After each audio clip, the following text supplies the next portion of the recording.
Under Section 107 of the Copyright Act 1976, allowance is made for fair use for a purpose such as criticism, comment, news reporting, teaching, scholarship, and research. For uses of use permitted by copyright statute that might otherwise be infringing. Nonprofit, education, or personal use tips the balance in favor of fair use. Now let's start this dang show. You gonna have any fights this week? Oh man, we gotta have some fights.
Everybody, it is Wednesday, another Cage Match Wednesday, and I know last week we kind of started late trying to get all the whole schedule going, and people are probably not used to us. Like, wait a minute, they started within the first 5 minutes. Hurry up, get to your computers, get to your TVs, get to your phones. It's the Cage Match. We are here.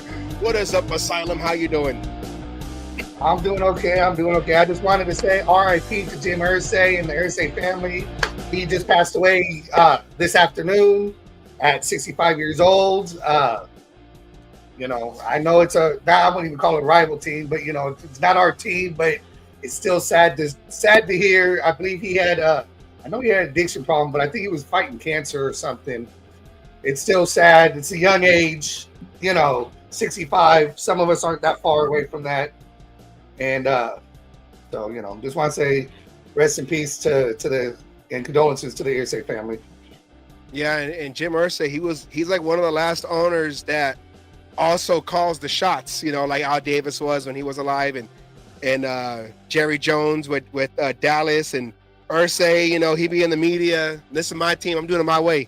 So respect to him and the Colts, and rest in peace to him, and condolences to his family and the Colts, the Indianapolis Colts organization, players and coaches. So, all right. Yeah, 65 is not that old. It's not old because I'm about to be 40 next month. So that's only 25. And yeah. That's 25 years for you. Hey, my graduation from high school felt like it was yesterday. And then I realized, I graduated in 03. It's 2025. So, hey, but you just say 03. When I say graduation, I got to put that 19 in front of it, and people just give you that look. Get big. Oh my God, he said 19. It's so last century, like. But yeah. Well, happy birthday, Jeff. Oh yeah, happy birthday, Jeff too. And it's. I'm glad to see you in the comments. So, I know about running chapters. Trust me, and. The one I had in Southern California, there was a lot of whatever. So I'm going to leave it at that. All right, Asylum. before we do anything, now today is going to be kind of like we're going to just go through some news and everything. You know, some of the high headlines that we didn't get a chance to cover last week. There was only a few, and then going into today's NFL meetings and other stuff. So before we do all that, let's do our favorite segment, the shameless plug, Asylum. Here, wait, hold on. Here we go. Let's go. All right, everybody, go to the YouTube channel, The Cage Match Show. Like, share, subscribe, hit the thumbs up. Go ahead and hit that bell. That way, anytime a video or a short or something drops, and if Roger Goodell wants to, be that cocksucker that he likes to be and try to interfere with everything, affect the game or podcasts and shit like that, you can catch us on Facebook, first of all, at the Oakland Raiders Savage page or my page, Asylum. And we'll let you know when it's safe to come back and we've got around Mr. Goodell and his bullshit. When you're done with the show, go visit WGG. Browser items, or you can even just purchase that starter kit right there that you see in the picture. Comes with a little shaker and samplers. That's what they call them, samplers. Yeah. For some different flavors. Find something you like, go check out. Put Cage Match, one word, for 10% off your entire order. And like we always say, when you think of wins, think of dubs. When you think of dubs, think of Dubby. Get that energy like Pete Carroll out there in practice in the heat. And we got a little tip on that one too. So go over there, 10% off your whole order. Go into the discount code box, Cage Match, CAGEMATCH, one word. And my sister had she texted me a few days ago. I guess she went on the website and goes, "Oh, they got a s'mores mix." I said, "That tastes weird, and that would taste weird in water." She goes, "No, it goes in milk." I said, "Okay, that makes sense then." Yes, so go check that out. Energy, right? Yeah, so go check your energy and your protein. So go check that out. Help us out. 10% off. I'm leaving that one alone. I'm leaving that one alone. All right, and then also.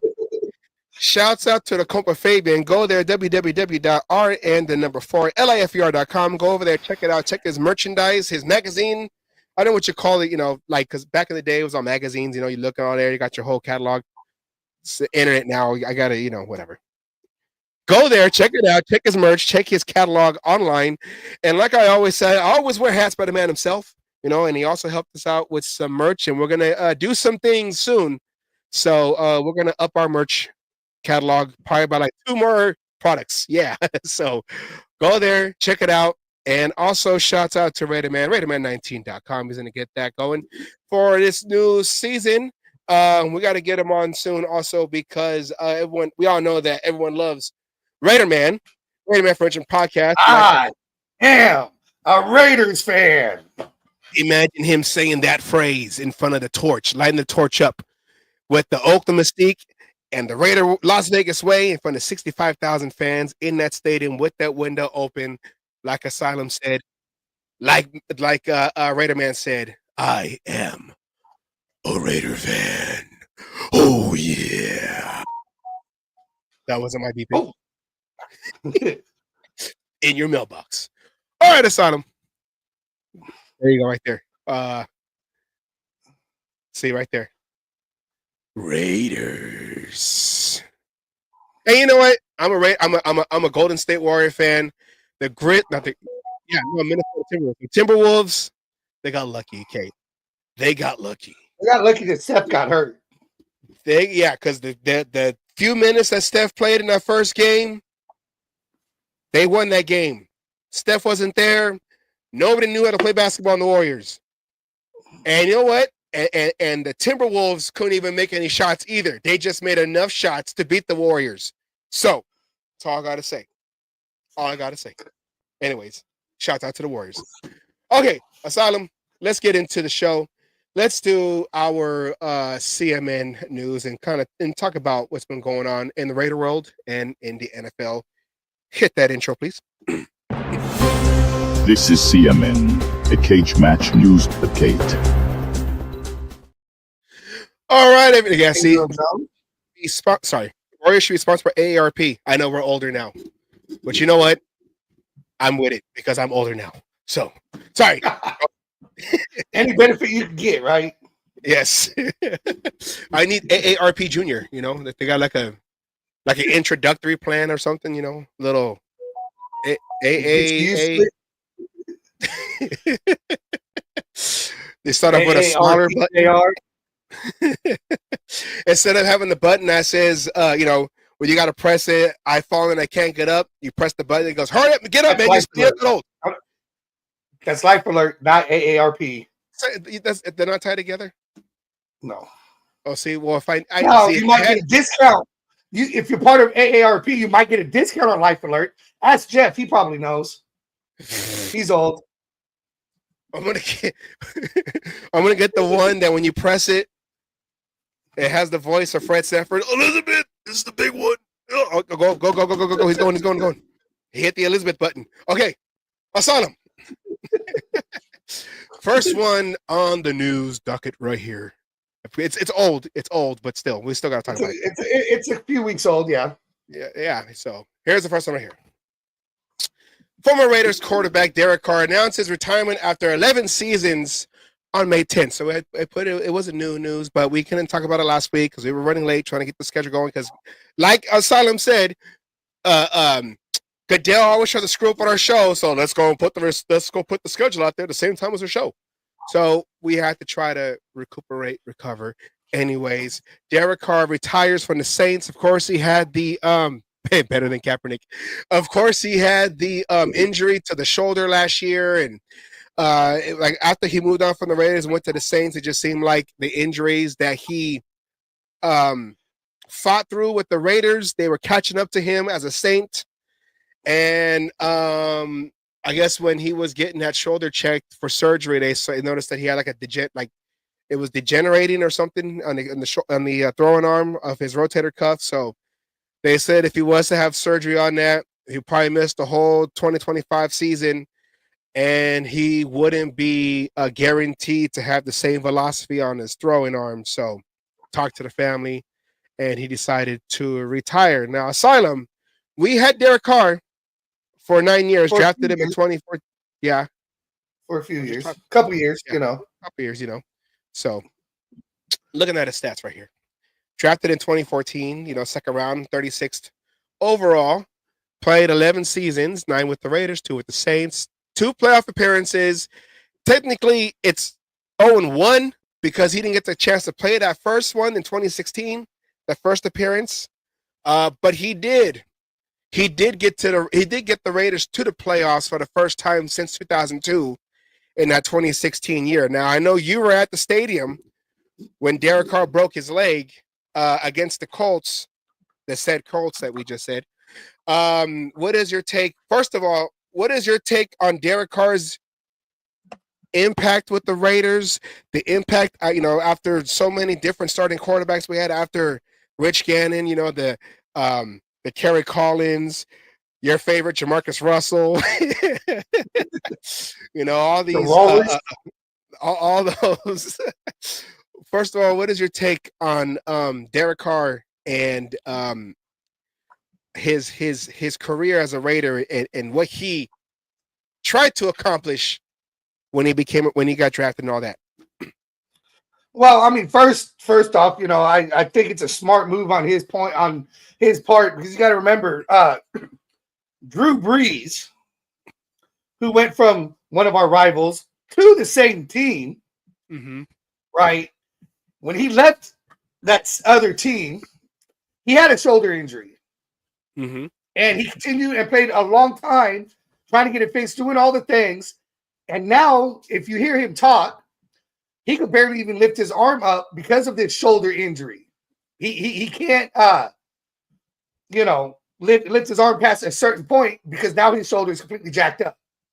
So I kind of see this as, he took everything in. 11 years is a decent career.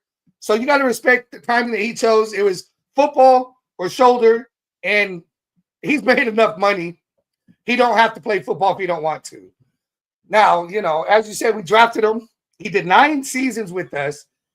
He was the first quarterback stability we had in getting.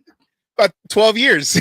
You know, Well, I mean, 11 it was years. a, Gannon started the year after too, but yeah, 11 years ish. yeah. It was a carousel of quarterbacks trying to find the replacement, trying to find somebody, bring in this person, trade for this person, do the greatest trade ever, shit, whatever it was. It was just, we needed stability at the position.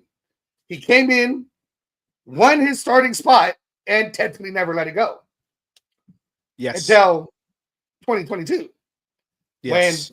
the last two games they said, yeah, just go ahead, don't show up. And that's a bigger thing I want to get into too. It's a lot of people talking about he gave up, he did this, they hate him for all this.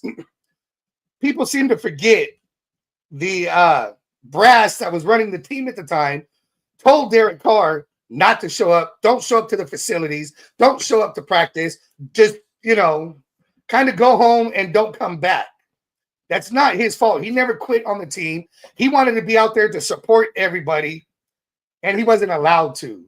So, to me, he was a Raider and a Raider first. Yeah, I was there at that game where he broke his leg. That 2016 Cinderella run for the Raiders is they were talking about us like they do now about the whole thing. We're gonna be fourth in the division. We ain't shit. We'll be lucky 5 wins, all that shit. And he came out and the team just clicked, started balling early. And really only reason he got hurt, and I blame Jack Del Rio on this one, is he was in a game that he did not need to be in at that point. Mm-hmm. So I mean that's where it led. I would love to see him sign a 1-day contract and truly officially retire a Raider. I just don't know if that's going to happen. See, the thing that I don't understand is how half the Raider Nation loved what he tried to do, and the other half of the Raider Nation hates his guts. Don't say his name. He's not a Raider no more.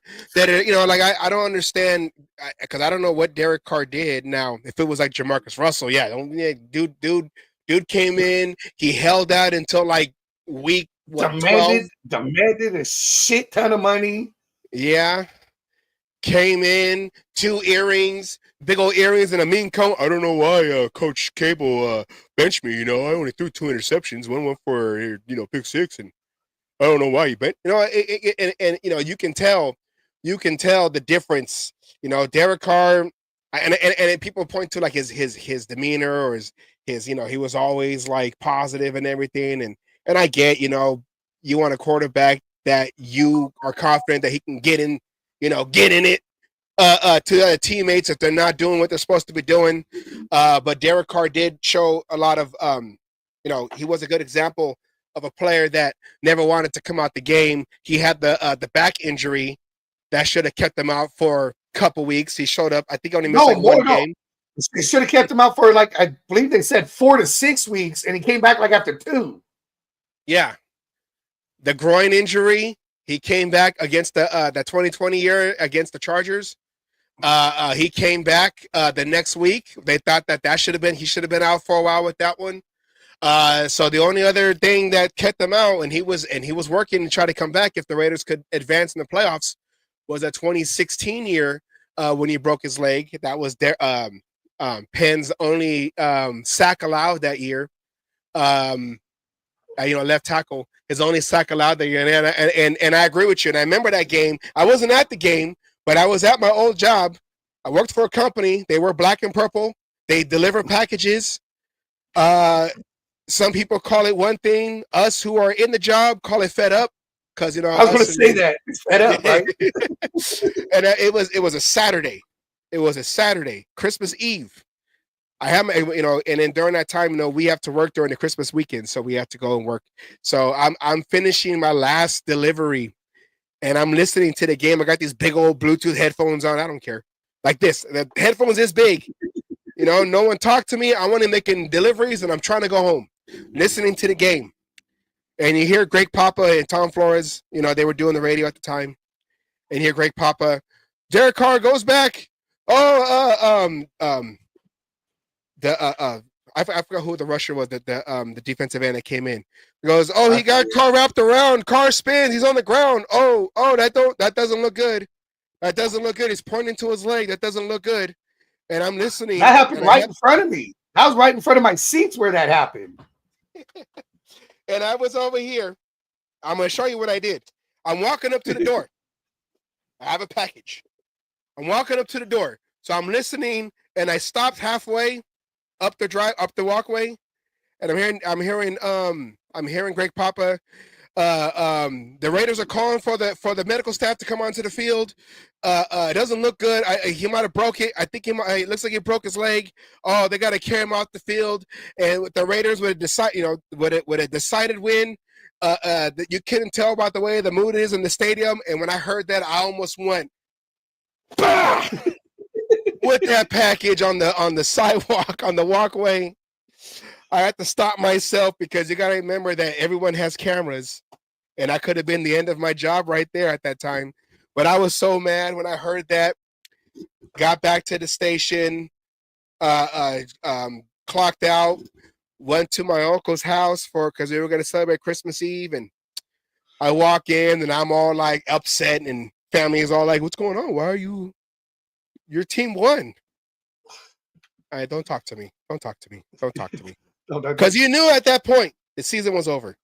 You knew at that point the season was over, and you had McLovin, you had McGloin, and then you had the rookie. I'm forgetting his name. It starts with a C. Cook, Connor Cook. You had Connor Cook. But yeah, who ended up starting his first start was a playoff game. Yeah. So we were the first team to start a rookie. But that was because of McLovin, though, because he turned around and I think he did that whole thing of, oh, I got hurt just so he didn't have to play again. He was not too happy with being a starter. Yeah. And well, because he had the whole fiery man, Penn State, man, I'm gonna whatever. And then when it was time, okay, go. But he did get hurt like the week before, like you said. But then it was like, we want to start you. He can't go. Okay, Connor Cook, first rookie to start in the playoff game. Okay. Okay, let's bring back McGloin. Yeah, Texans took care of us. So it is what it is. And yeah, the Coliseum. We didn't have the Al Davis stuff on that game. Yeah. So, but the one game I do remember, and I was at that game, and I was down in your section at that game, and I don't have the clip, but it's I think everyone's favorite Derek Carr clip is probably going to be, if not the timeout to send the Chargers home in 2021. Okay, timeout, field goal, bye, go home. But it's that one game against the Chiefs, Thursday Night Football. Well, Asylum, you said it took about like 80 touchdowns to finally win that game. I mean, technically we scored a touchdown every time. Yeah, so damn near. I mean, no, one wasn't an incomplete pass. I'll say one was an incomplete pass, but all the rest were touchdowns. I mean, they might as well just gave it to us because every time we turn around and try to run that play with nothing but zeros on the clock. First time I've ever seen a game fucking playing with zeros on the clock. And it wasn't because people were running around, throwing the ball around. No, they were hiking it with zero.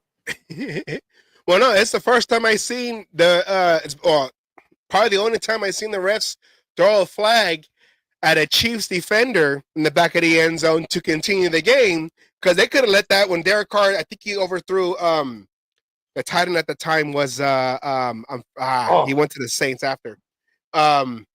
This is before Waller. Cook. But I know who you're talking about too, yes. Yeah, I think it was trying to go to him, and it threw it over his head. He's the one that he had that long catch and tried to dive into the end zone. They said his knee was down. Okay, yeah, sure. No, it was his butt. He fell backwards with the catch, and his butt was down right there on the 1 yard line. Yeah. I know it was. They had to, they got to review it. It was like a bang where he was like right before, so they were like on like the half yard line. And I don't know why.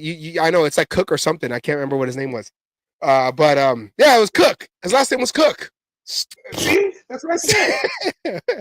So they threw. I think he tried to go to him in the back of the end zone. The DB pushed him. They threw the flag.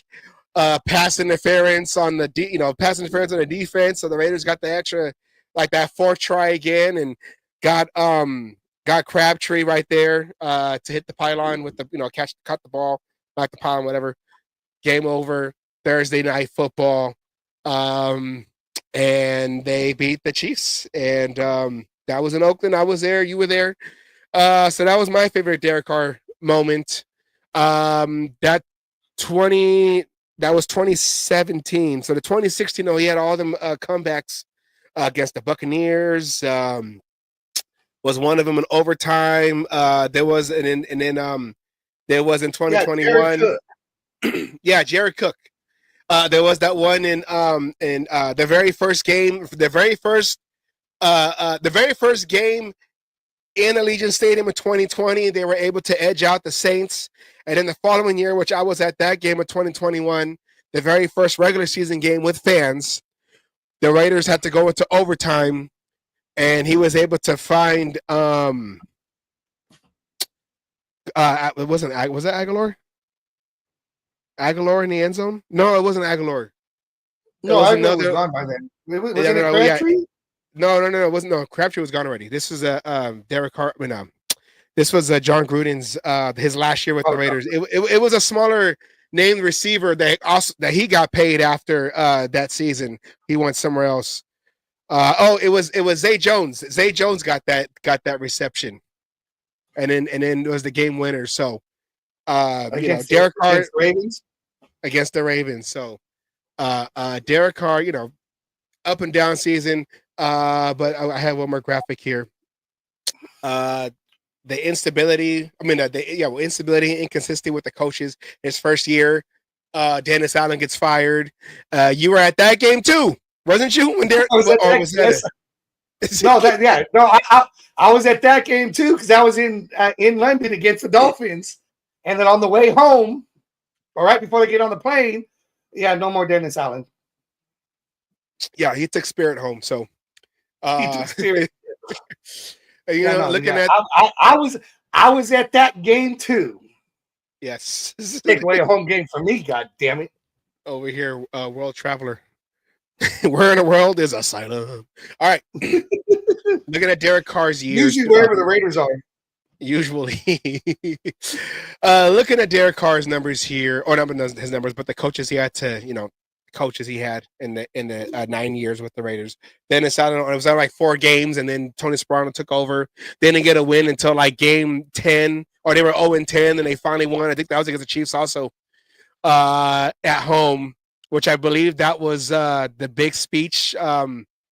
Was that the Charles Woodson speech? I can't remember. Oh, at halftime? Yeah. No, after the game. No, yeah, I think when he retired. Or that was like his last game. Yeah. Yeah. And then Jack Del Rio took over. So he had Bill Musgrave his first 2 years. Like we said, 2016, the Raiders were 12-4. So they got to the playoffs. Derek Carr broke his leg. We thought, okay, going to come back next year. They had got beast mode. So they had got Marshawn Lynch that 2017 year. So we thought, okay, you know what? We're going to do something. But then they go and fire Bill Musgrave. They go and promote Todd Downing from quarterback coach to offensive coordinator. Did not do well. Of course, during those 3 years, the defense wasn't that great under Junior. No. Jack Del Rio's defensive coordinator. The Niner linebacker. Junior. His last. Ken Norton Jr. Ken Norton Jr. That who also went to or came from Seattle.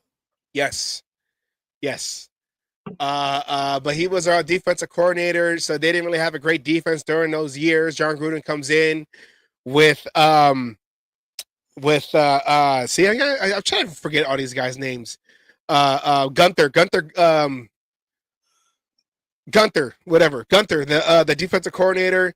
Horrible defense those first couple of years. They got to the playoffs in 2021.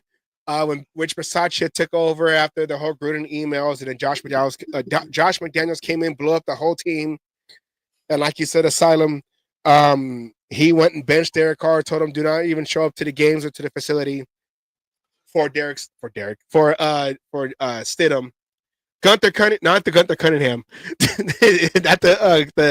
That's the Chiefs coach from a while back. It was I think his last name was Gunther. Paul Gunther, right? Sounds about right. Yeah, Gunther Cunningham was the Chiefs coach.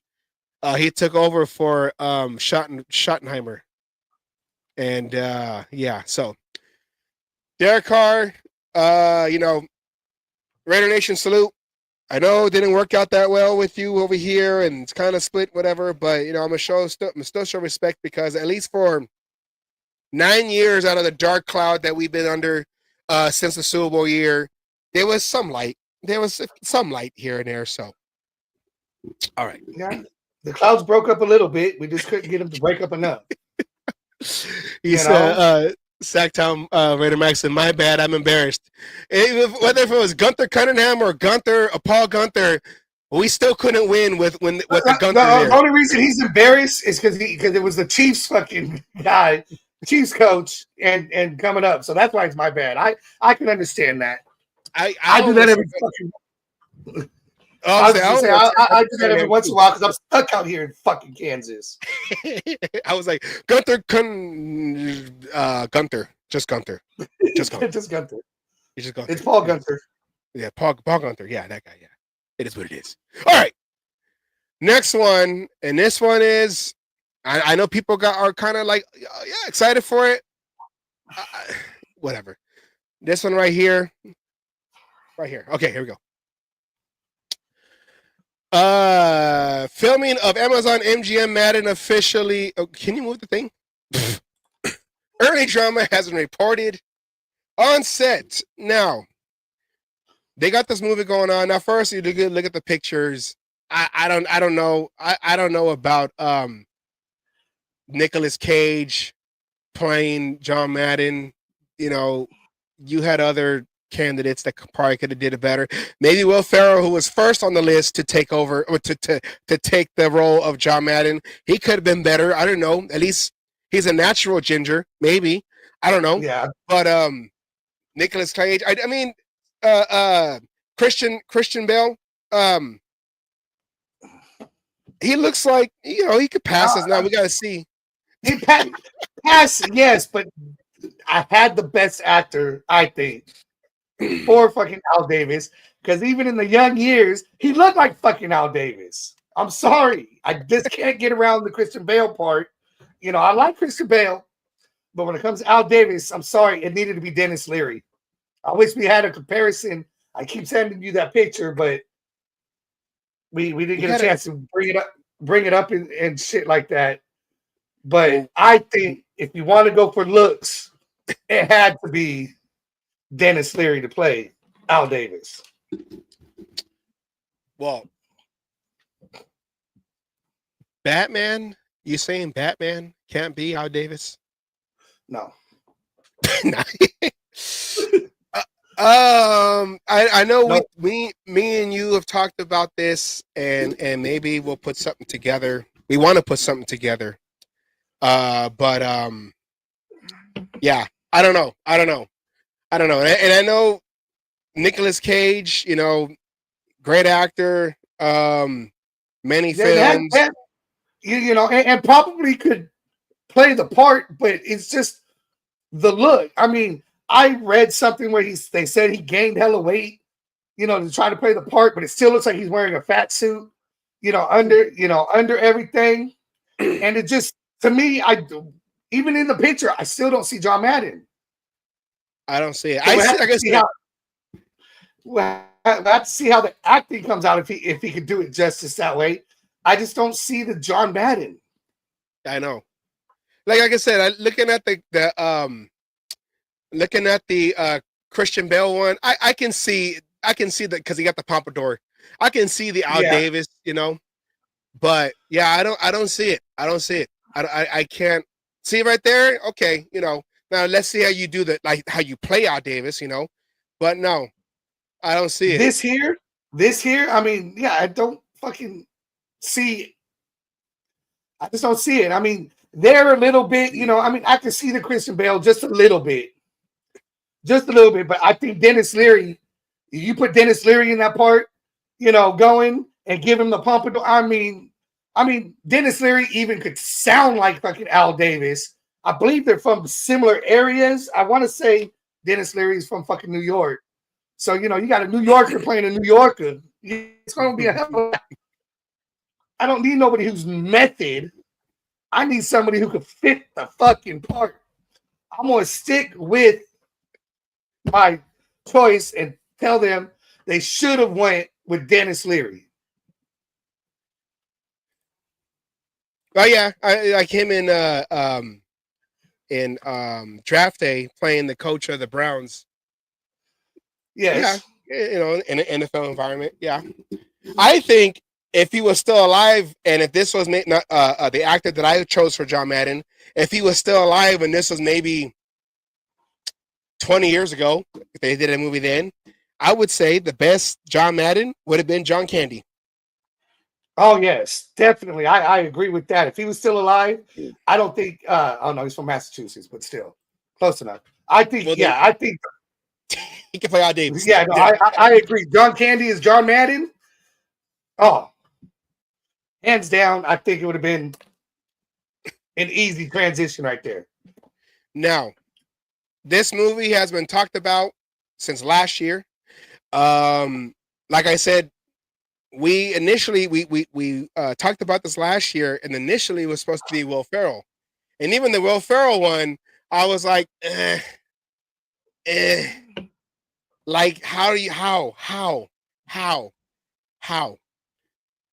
But I also read that then they were going to go with Tom Hanks as Al Davis.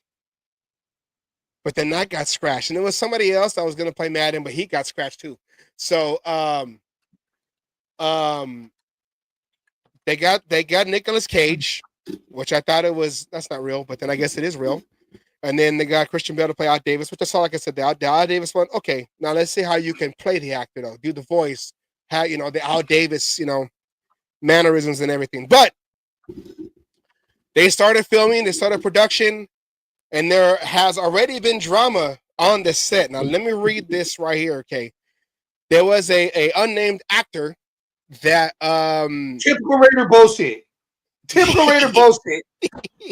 Movie just starts and there's already drama. We can't even have a movie made. Not on a Raider related thing. I'm surprised. I'm shocked. I'm appalled.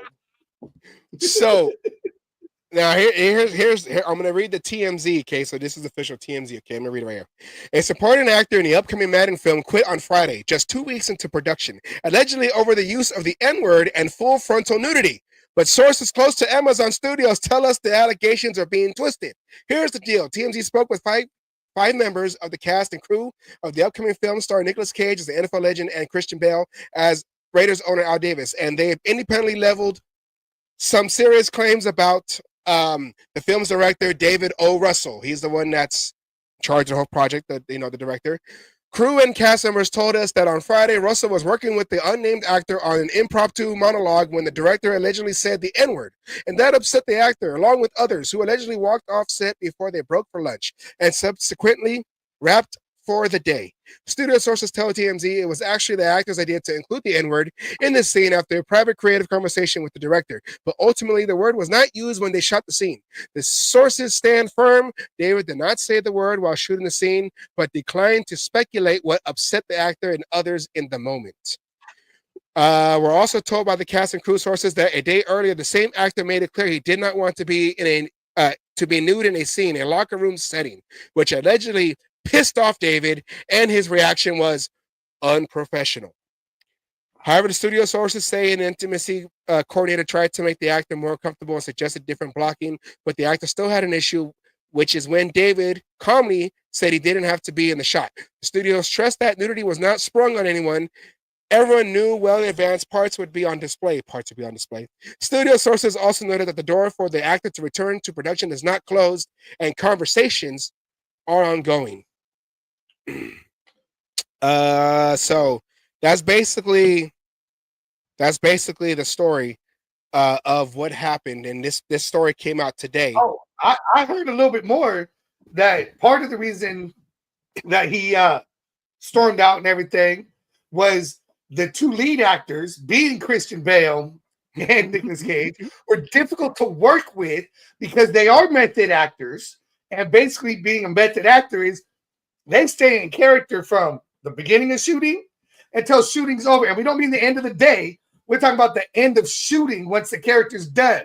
So you got Nicolas Cage probably walking around in his fat suit every goddamn day, mumbling, tough acting, and trying to break through walls and shit. and, and everything, that because of those two being the way they are, that they are difficult actors to work with. And that's probably what, if that's. Oh, you froze. If that's the case, then yeah, 1970s Raiders. I don't know what happened to Asylum right here. You froze a little bit. I know they're going through some storms out there where he lives, so we should get John Kingdon on the show and ask him how it was like to work with both John Madden and you're back. Okay, you froze for a second. I was gonna say you froze. You froze. No, you froze. You froze. You froze. You froze. You froze Infinity. Okay. Infinity plus one. We should get John Kingdon on the show and ask him how was it like to work under Al Davis and with John Madden, and do you think that we probably gotta wait till the movie comes out, so write that down. Gotta write that down. When the movie finally comes out, probably comes out next year, we'll get John Kingdon on and be like, okay, is this legit? John Kingdon. So, what or how accurate were the actors? Okay, now I went to go try to see. Yes. Okay. I want to go try to see. I try to what exactly is the premise of the movie? Now they're being kind of hush exactly. It's like, whoa, it's about John Madden. So all of us Raider fans are thinking, okay, we're gonna go behind the scenes of how it was in the 70s when John Madden was on the sidelines when they won this, or through the bad times with the immaculate reception and having to deal with the Steelers and then finally getting over the hump and winning the Super Bowl against the Vikings. Don't forget the Dolphins. We had to deal with the fucking Dolphins too. Dolphins were good back then. And the Dolphins, with the sea of hands and all that, whatever. Apparently, it's supposed to be about right after his Raider career and when he was getting into the development of the Madden game. Now, when I went to go on whatever it's called, IMDb, whatever, IMDb, BDB, whatever. No, you played offensive line, not defensive back. I did not defensive back. When I went there and just to kind of look at okay, because I was trying to see okay, what's going on with the movie? Yeah, what's going on with the movie? Who else is in the movie? I came across this. The only thing they had was a summary, and I'm telling you right now, I really do not like this movie. This is the way they're going to go. Early summary of the Madden movie, and this is on IMDb, which is also big movie website, whatever. After being forced into retirement by the Oakland Raiders, fiery former NFL head coach John Madden teams up with a mild-mannered Harvard programmer to rewrite his fading legacy by building the world's first football video game. A IMDb website. Now, half of that, and I don't know about the Harvard part, whatever, who was the guy who helped them at EA Sports and all that, whatever, but the history of John Madden going up into that part of his life, that part of his legacy going into the Madden games does not sound legitimately true. Now, Asylum. I can tell you this was first.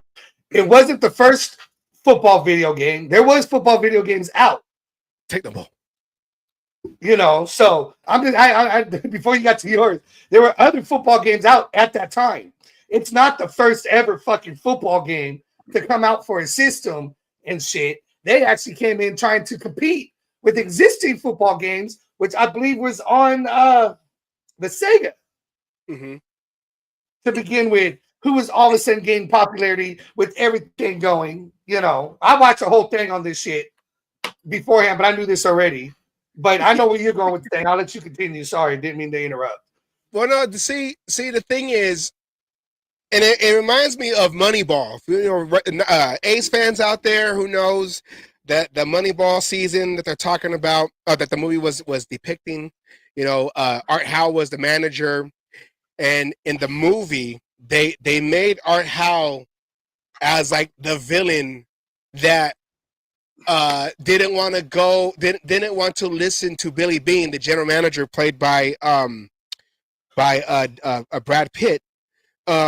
So they made Art Howe the villain in that movie. Now Art Howe, when that movie came out, he went and tried to sue the studio, be like, hey, that's defamation of character. That's not how I was. But you know, they gotta make it dramatic and everything, and you know, and whatever. And even though the movie is based on a book, Moneyball, of course, the movie they want to make it more dramatic, so they're gonna change some parts to it on the movie version. Now, I already can kind of tell that this is going to be a dig at Al Davis by where it says right here, after being forced into retirement by the Oakland Raiders. That first line right there, John Madden was still out before the Madden game. But yes, you're right. It wasn't Joe Montana. John Madden was not forced out, from what I read. No. And I've known retirement. No, it was his choice. Yeah, he surprised Al Davis and the rest of the team with his announcement, with retiring from coaching and everything, saying that he's done everything he can do. You know, he doesn't see no reason for him to stick around as a coach, and he's going to move on and go. He surprised everybody, from ownership to the team to his players, to fucking every other coach out there. Nobody saw him retiring in 79. Yeah. Look at right there. See that right there. What Golden State said right there, because Al Davis hammed him up. Now, so the story that I read, I thought you was gonna click it. The story that I read about Al Davis and John Madden. Now, first of all, they were they were good friends, like best friends. Al Davis had John Madden introduce him, when Al Davis went to the Hall of Fame.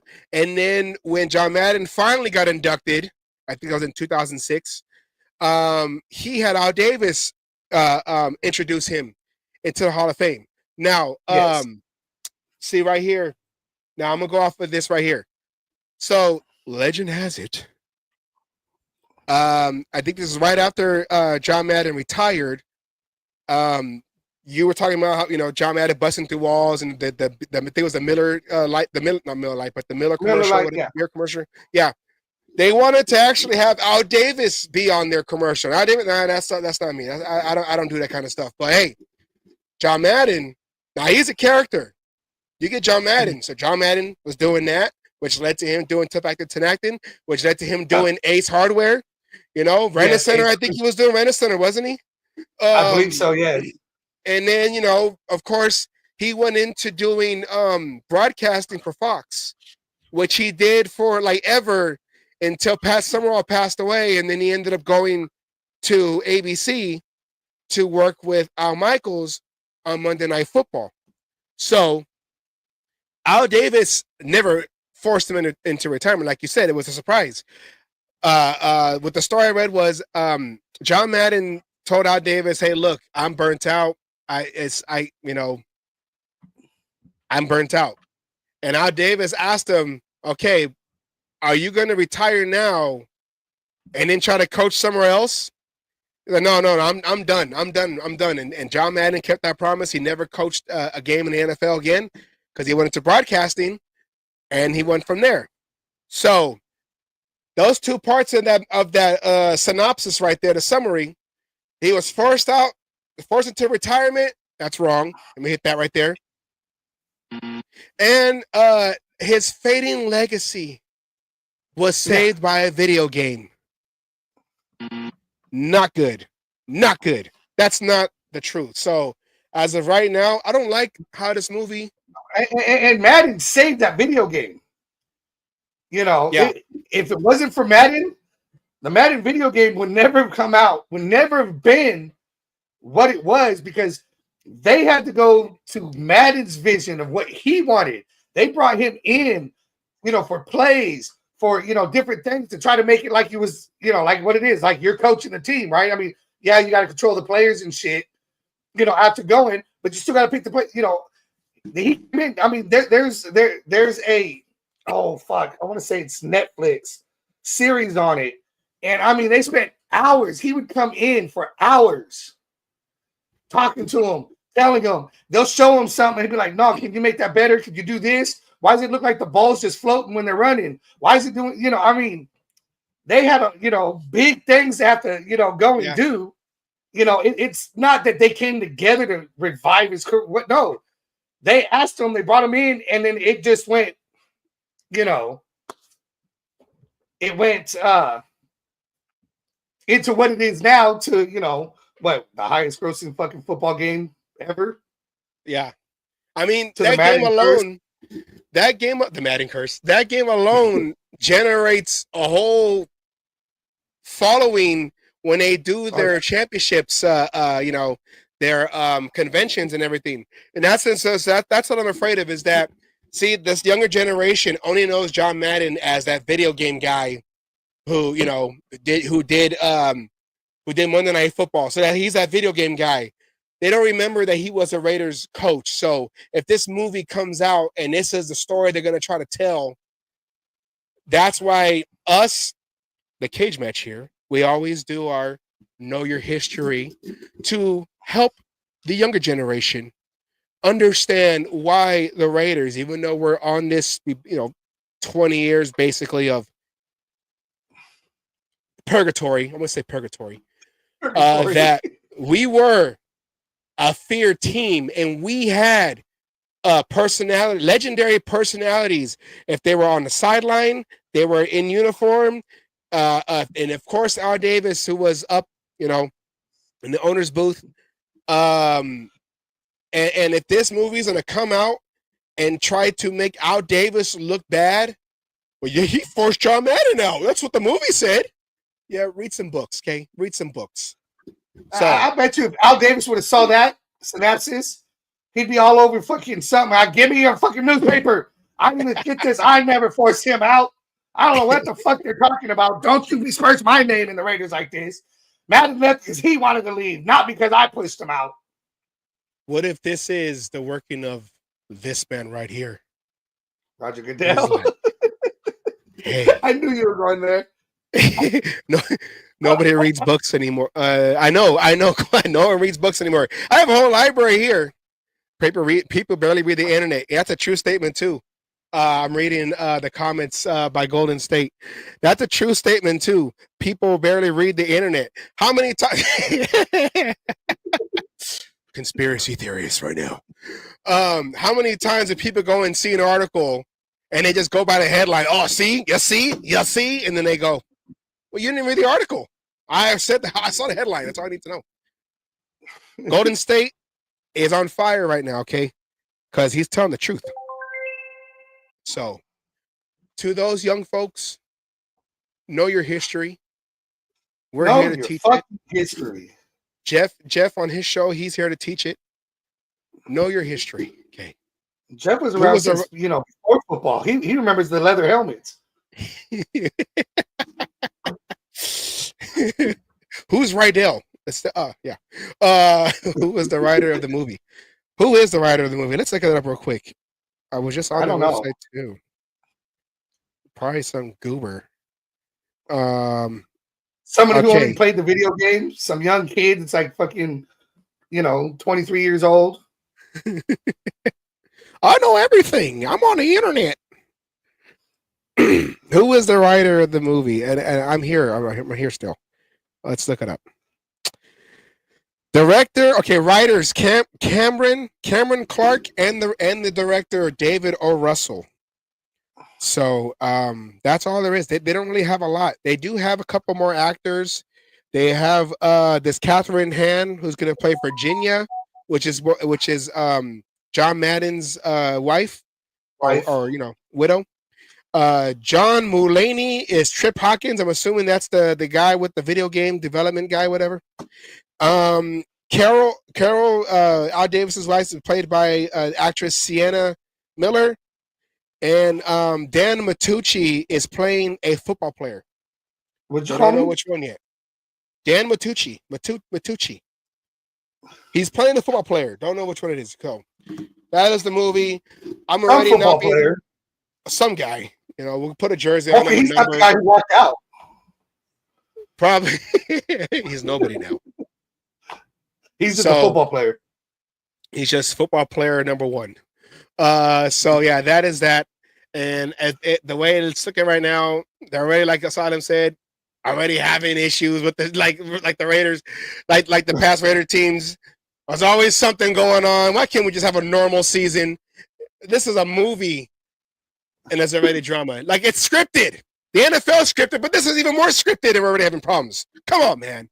So I'm right now. Now we know where Roger Goodell gets his fucking screenwriting from. The guy of this movie. The guy. That is true. All right. Next one. Let's talk NFL news. That is actually a graphic. NFL news today. The owners met in Minneapolis, Minnesota. And of course, there were some rule changes that's going to be happening affecting this year, this 2025 year. Now, these are some of the big ones right here, okay? The main ones. Onside kick rules. It was a successful vote, which now teams can now declare, capital words, declare onside kick anytime during a game. Kicking team will kick 1 yard closer. So they were on the 35-yard line. Now they can be 1 yard closer on the 34-yard line to attempt to, of course, you mean 1 yard back, an extra yard back. I don't. That's what they said. 1 yard closer to the 36-yard line. You know what? I wasn't there. I'm just reporting the news. Okay. I'm part of writing. And to add to your declaring on the onside kick anytime during the game, they have to be trailing. Oh, really? Yes. They have to be. Oh, well, see, that's then you can't. It's not any time then. See, NFL, whatever. Okay. So that's successful. I guess Savage is not known for math. First of all, it's been a long time. Okay? I add how many years I'm on this earth, and 40 is coming up in a couple of weeks, and I'm counting those like, oh God, June 11th. I'm getting ready to, like we said earlier, apply for AARP Junior. Onside kick rule, Asylum. Asylum. Onside kick rule. What do you? I guess it's good. You don't have to wait. The original rules, you have to wait until the fourth quarter. Wait till the fourth quarter. But I still don't like that. I still don't like the whole declaring thing. Yeah. Then the other team knows it's coming. Yeah. I mean, you can't pull a Sean Payton coming out of half in the Super Bowl and just do an onside kick where everyone's like, oh shit. And get that kind of, change the momentum. I still don't like the declaring part, but I do like the fact that, you know what, if you want to change momentum in a game, now you could do it going into halftime, right? Yes. You're behind, you're trying to just get momentum going, you're trying to just demoralize the other team. We want to do an onside kick. You don't have to wait till the fourth quarter now. You could start to play your little mind games if you wanted to. So I like that change. Yeah. You know what's going to happen? Watching, like, let's say 2 years, it goes back to normal, back to the regular kickoff rules and everything. Because that's what they're doing. They're slowly taking a step back. We got to make the game safer. We got to make it safer. Because CTE is not real. Because CTE is a thing. Look at AB. He's over there getting arrested again, and you got like with his Twitter, and he's basically the Kanye of football. No, I'm going too far. All right, so yeah, I mean, yeah, it's going back to where it should be, back to where it's supposed to be. But it's good that the team doesn't have to sit there and wait. Like, hey, we're losing now. We ain't got time to wait till the fourth quarter. Okay, we need to start. Yeah, but the declare part, the surprise one that was the Super Bowl you're referring to, the Saints and Colts. That was the big moment in that game, which basically swung the game to the Saints when that ball bounced off the shoulder pads of Hank Baskett, a reserved wide receiver playing for the Colts who just got picked up by the Colts a few weeks before. And I know this because his wife, Kendra Wilkinson, on the Playboy Girls Next Door. Yeah, I'm all like, I get it. You were distracted, Hank. You were distracted because your wife is Kendra Wilkinson, and I can't. I'm already trying to juggle enough with her. Now the ball's coming at me.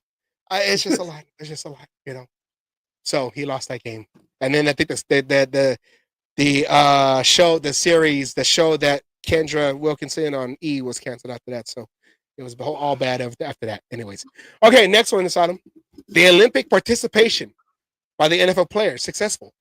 Authorizes the league to work with the NFL Players Association, with the International Federal of American Football Association, and false punts.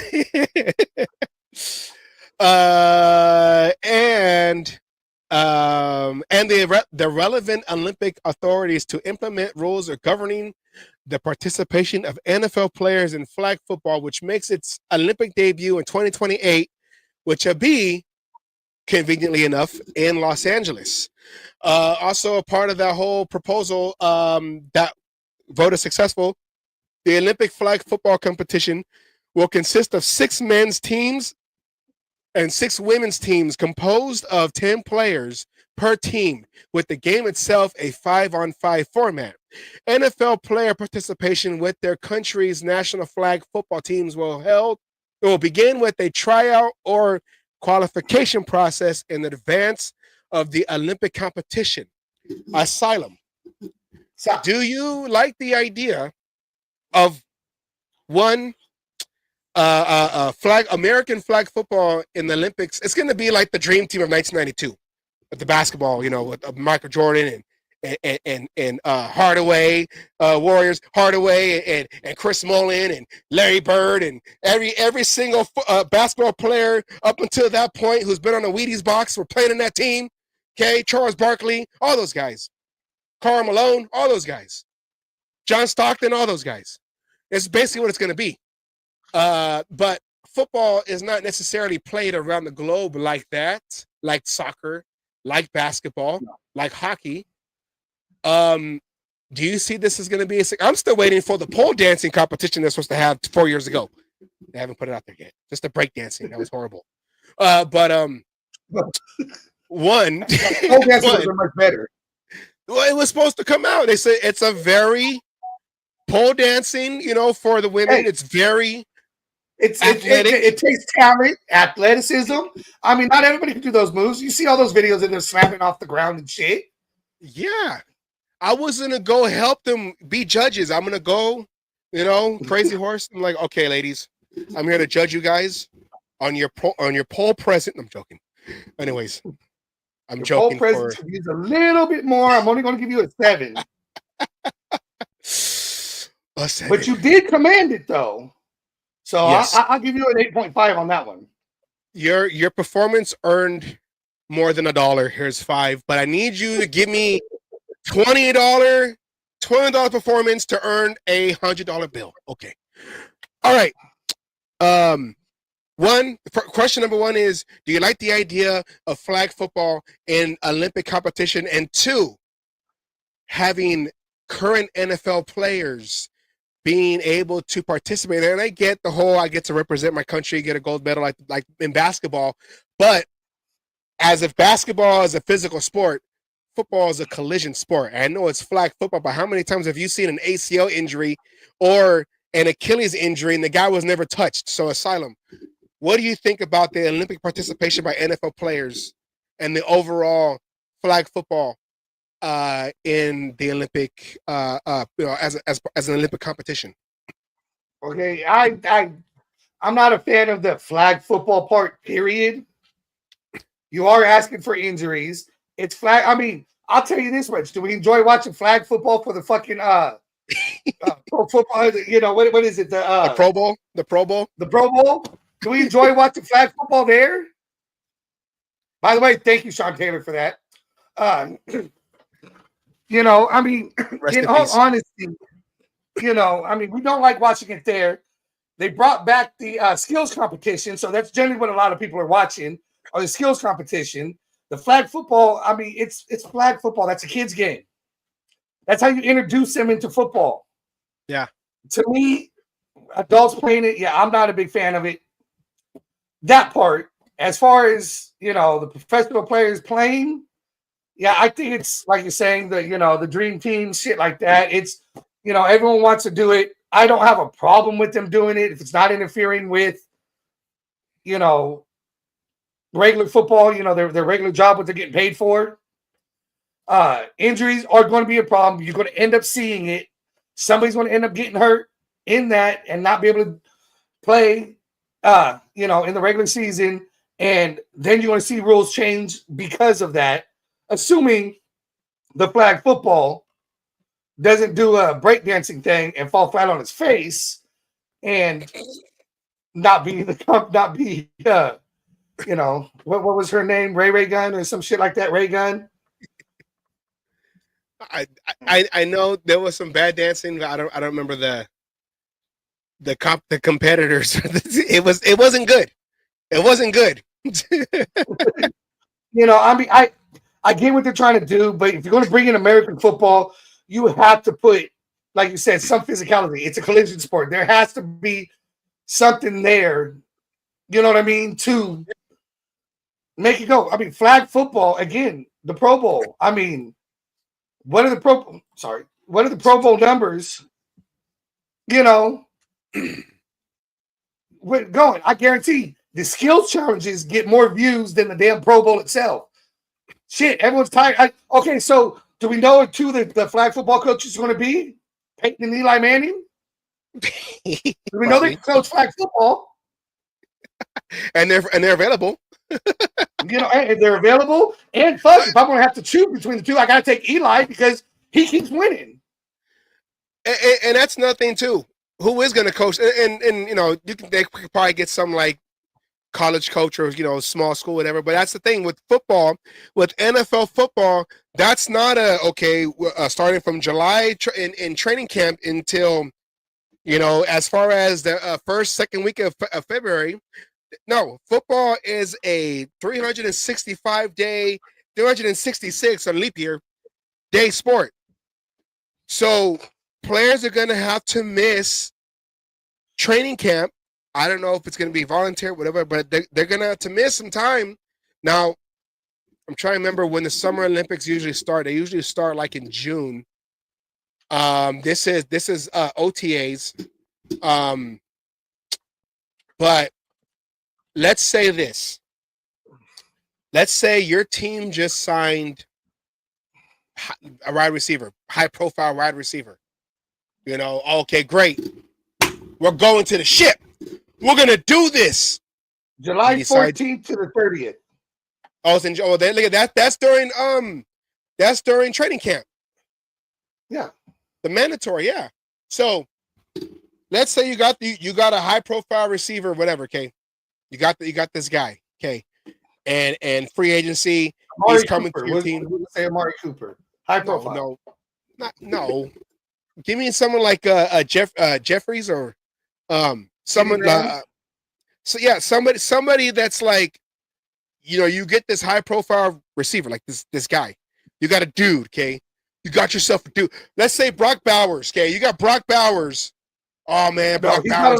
He's not allowed. Al Davis would never allow it. Well, he allowed Bo Jackson, but well, Jackson was special. You're like, we got Brock Bowers. It's over. No team's gonna beat us. It's done. It's over. We got this. After it comes back from the Olympics, it's over. One bad move, one bad turn, Achilles. Because a lot of those injuries, those year-round, those year injuries, non-contact, trying to cut too hard, Achilles, ACL, twist it around, trying to break a tackle, trying to spin, so they can't get your flag. Do something, you whatever. Injury, you are no longer available for that following season.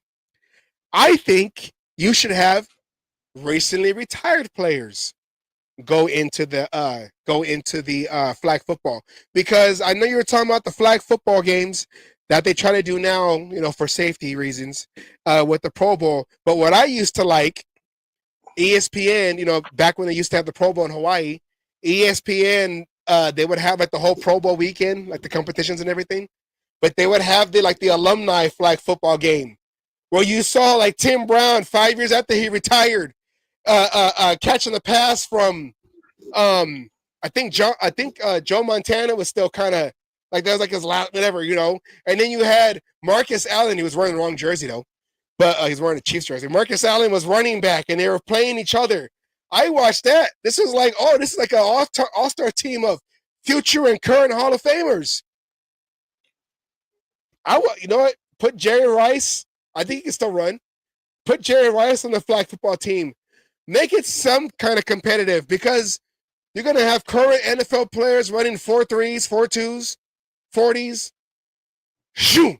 Touchdown. Shoo! Touchdown. Shoo! Touchdown.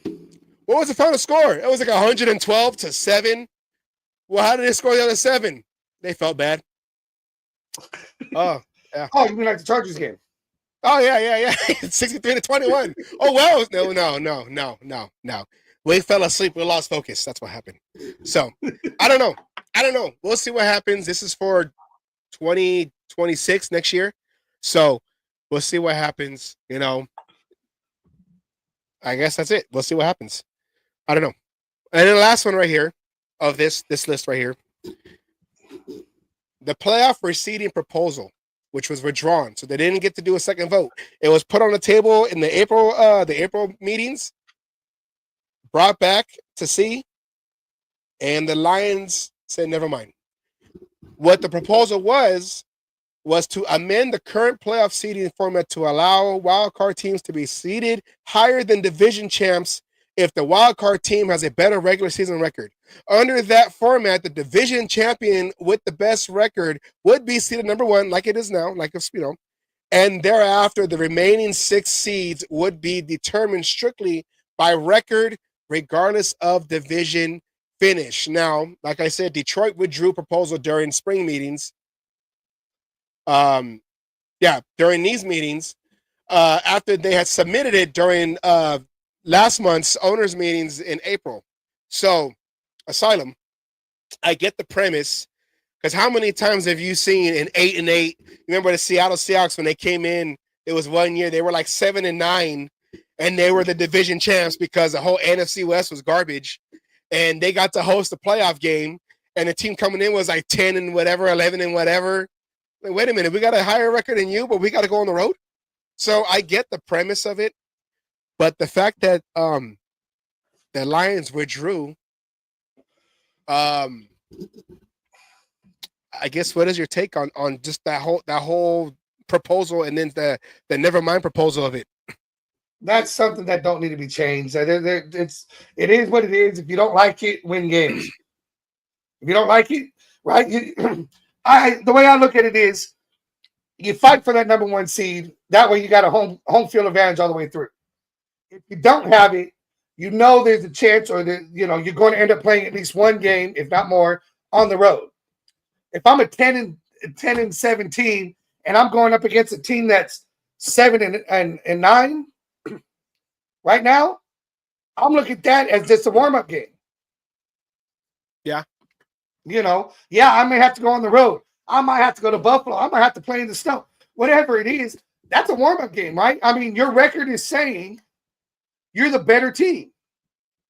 You're going in there. Not everybody gets that easy team. Yes, any given Sunday. You never know what's going to happen. You may not be the better team, but do you really want that team that maybe beat you both games in the season right, in the division. They beat you already. Do you really want them in the playoffs? No, you're looking at it and saying, no, I already beat you guys. That's how we're right here. I'd rather go on the road and play this fucking team that squeaked in. I'd rather And they have won the avoid you division, until I have to face you.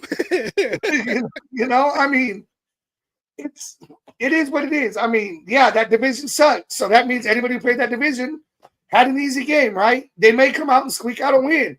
I mean, fuck. Raiders were the first team to ever fucking win it from the wild card position. But they earned every fucking one of those wins. They did what they had to. Yeah. If you're going to squeak in, you do what you have to try to make those deep runs, to do whatever you can. You win the division, you deserve. I mean, that's the whole point of why we have divisions. Otherwise, get rid of the divisions. Then you only make it AFC and NFC. There is no more West, East, anything else like that. It's just divisions. And then you're going to go by seeding that way.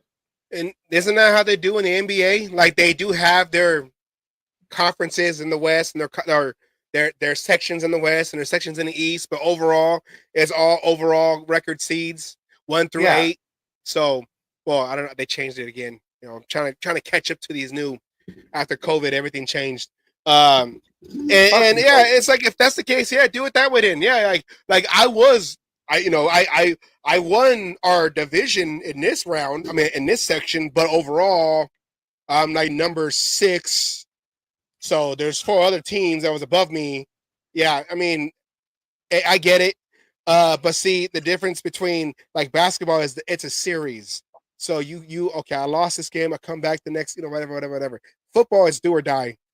So it's win or lose, do or die. You win, you get to see the next, you live on to next week. You lose, you're done for the season. So it's I get the premise of the idea of what the Lions were doing, but maybe they thought about it and like, you know what, let's just wait, develop it a little bit more, and then maybe I don't know. They withdrew, and from what I read, that a lot of owners or the people that were getting ready to vote on it were like, wait, why did you withdraw from it? That maybe there's a possibility that could have won, maybe, but they withdrew. I doubt it. I doubt they would have gone fucking. I don't know, the way they're trying to change the NFL. Who knows, okay? Because when this guy right here is having the strings, you never know what's gonna happen, okay? You never know. Dance, puppets, dance. And then, of course, the main one, the most important one, the controversial one. This one right here. The tush push survives the ban vote. The tush push needed 24 votes to approve ban of the play, so they needed 24 votes of yes for the play to be considered illegal. Only 22 votes was trying to approve the ban. The teams that didn't, that voted for, no, keep the play in, so voted against the ban: Ravens, Browns, Lions, Jaguars, Dolphins, Patriots, Saints, Jets, and Titans. Out of those 10 teams, only one team is going to be seeing the Eagles this season. As of right there, week 11, it's a home game for the Lions in Detroit. That's the only team that voted against the ban, voted for, that's going to see them this year. And that picture to the side over there, that's a picture that the Eagles put up on their Twitter with push on. And then they went and put out a whole 20-something minute clip of their the tush push. Every time they ran the tush push successfully, they had put a video out there on YouTube of so they can rub it in your face. Like, yeah. And, honestly, I'm glad that the tush push was not banned, because it's a simple, regular offensive lineman play. As an offensive lineman myself, you go into what we call in Arizona, which is a zone blocking formation. You tighten up the gaps in between each lineman, so there's no gaps. Because usually it's like a foot gap, between the offensive lineman. So it's a tight, and then you basically drive the sled, like John Madden would say. Drive the sled. And yeah, Since okay. Madden, right? The Madden movie's coming out. Madden drives the sled. He had the sled. Madden loves the Yes. sleds. You have to push Madden. Okay, big Madden on a heavy sled.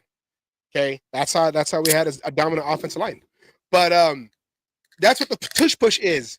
And if you was to go and ban the tush push, that's just opening the door to try to make other things, oh, I don't like this play, so let's whatever. Because they try to say, well, it's a safety concern, but there wasn't any real data that showed that it's a dangerous play. Now they're probably going to go to that clip. Right? These pass interference, shit like that. Yeah. Like the play is a regular dive play, but everyone is pushing forward. And back when I was playing football in my glory years of Tennyson High School in Hayward, my Al Bundy years, where I blocked for 4 touchdowns in one game. I didn't score, but I blocked for 4 touchdowns in one game. You're always taught to push the power, push the power, push the power. Get those extra yards, push the power, push the power. So doing something like this to try to ban the tush push, you're kind of taking away what the offensive linemen are doing. Like, okay, so I can't, okay, so if we're going to do a quarterback sneak, like the only reason why they're trying to ban the play is because teams couldn't stop it. And they're going to go back to that game. Is it any different than trying to bring in Refrigerator Perry as a running back? Yeah. Don't get mad. That's the big motherfucker you got to tackle, right? What's the difference? And that's what it is. That's not fair. And it's hey, any team can run it. It's just that the Eagles are the only ones that know how to perfect the play. Which I had the numbers. I think it's like 90-something% the Eagles success rate compared to the rest of the league is like 70-something%. But like the Wildcat, right? Miami perfected that. Yeah, and then they teams. It took about 1.5 years, and teams figured out how to stop it. Okay, and this is submitted by the Packers. Well, we need to ban this because it's dangerous. How is it dangerous? Kelsey, the Eagles former center, Jason Kelsey, he said, "Hey, if I could just run the tush push every play, 60 plays, I'll come back out of retirement. It's not a dangerous play. You're pushing a guy 2-3 yards back. Okay, it's just man on man. It's a man block, man on man. Who's stronger? And to go and have the NFL or the NFL entertain it's dangerous. How is it dangerous? Because it is. There's no data. There's no concussions out of it. Yeah, okay, Chris Jones in the Super Bowl. Oh, my neck. Ow. Ow, my neck. Ow. I saw him. What do you think about the tush push? That tush push lives on. What do you think about that? I'm with you. I care less if it's taken out. Again, learn to stop it. I forget. As long as the violence is not on the field, it's okay. Okay, that's why they're in Brazil. But the funny thing is, in Brazil, green is a problem. You don't wear green because it's all gang related, whatever. And what were the 2 teams that played in Brazil the first time? What were their colors? It was Green Bay green, and was it the Jets? Was it Philadelphia Eagles green? Oh, the Eagles. Yeah, it was Ellie green. Yeah, the main colors. Yeah. So yeah, I'm with you there. But I mean, again, I'm with you. Learn how to stop it. What was it? We learned a whole new rule because of the tush push when it was was it the Texans? The Commanders. Yeah. Commanders, that's what it was. Motherfucker kept launching over the damn line. We learned, okay, you can't keep doing something, otherwise, but they were trying to find a way to stop it though. Yeah. Right? I mean, they're going up the middle. Put your whole defensive line right there in the middle. Yeah. Right? I mean, you're going to find a way to do it. It's going to happen. Until then, it is what it is. I mean, you said it's 96% effective. So that's 4% of the times it's been stopped. Study that tape. Figure that out. Figure out what it takes to do it. I mean, you put big old fucking DTs, in the middle of that line. Why? To stop the run, right? Well, what's the tush push? It's a fucking run play. Yeah. You know, so I mean, I'm with you. I could have cared less, but I'm glad it didn't get going because it's you know, it's team. This is a team part of it, but it's the NFL getting too involved in changing the game. It's already in favor of the offense, you know, with everything else. This is not a play that's in favor of the offense. It's just in favor of the Eagles. Yeah. You know, So I got the maybe numbers. it's something that Jalen Hurts knows how to do. For the Eagles, they scored a touchdown or achieved a first down on 87% of their tush-push attempts, according to ESPN research, while the rest of the league was successful on 71%. So the originators, they know how to do it. Copycat league, watch tape, figure it out. Right? I mean, just figure it out. Okay, 87% of the time. That's even better. That means it would stop more often. Yeah. So people know how, teams know how to stop it. Yes. Is it hard to stop every time? Yes, it is. It's also hard to stop certain running backs every time, but they still get stopped. Yeah. It's hard to stop quarterbacks every time, but they still get stopped. I mean, hey, look, I'll say it like this. Okay, plain and simple. Patrick Mahomes, right? The magician, all this fucking bullshit. The Eagles figured out how to fucking stop him with 4 fucking linemen. Okay, they were putting him on his ass every fucking time with 4 fucking linemen and keeping everybody else back. This can't figure out how to stop. It's just nobody wants to fucking do the math, do the work to fucking stop it.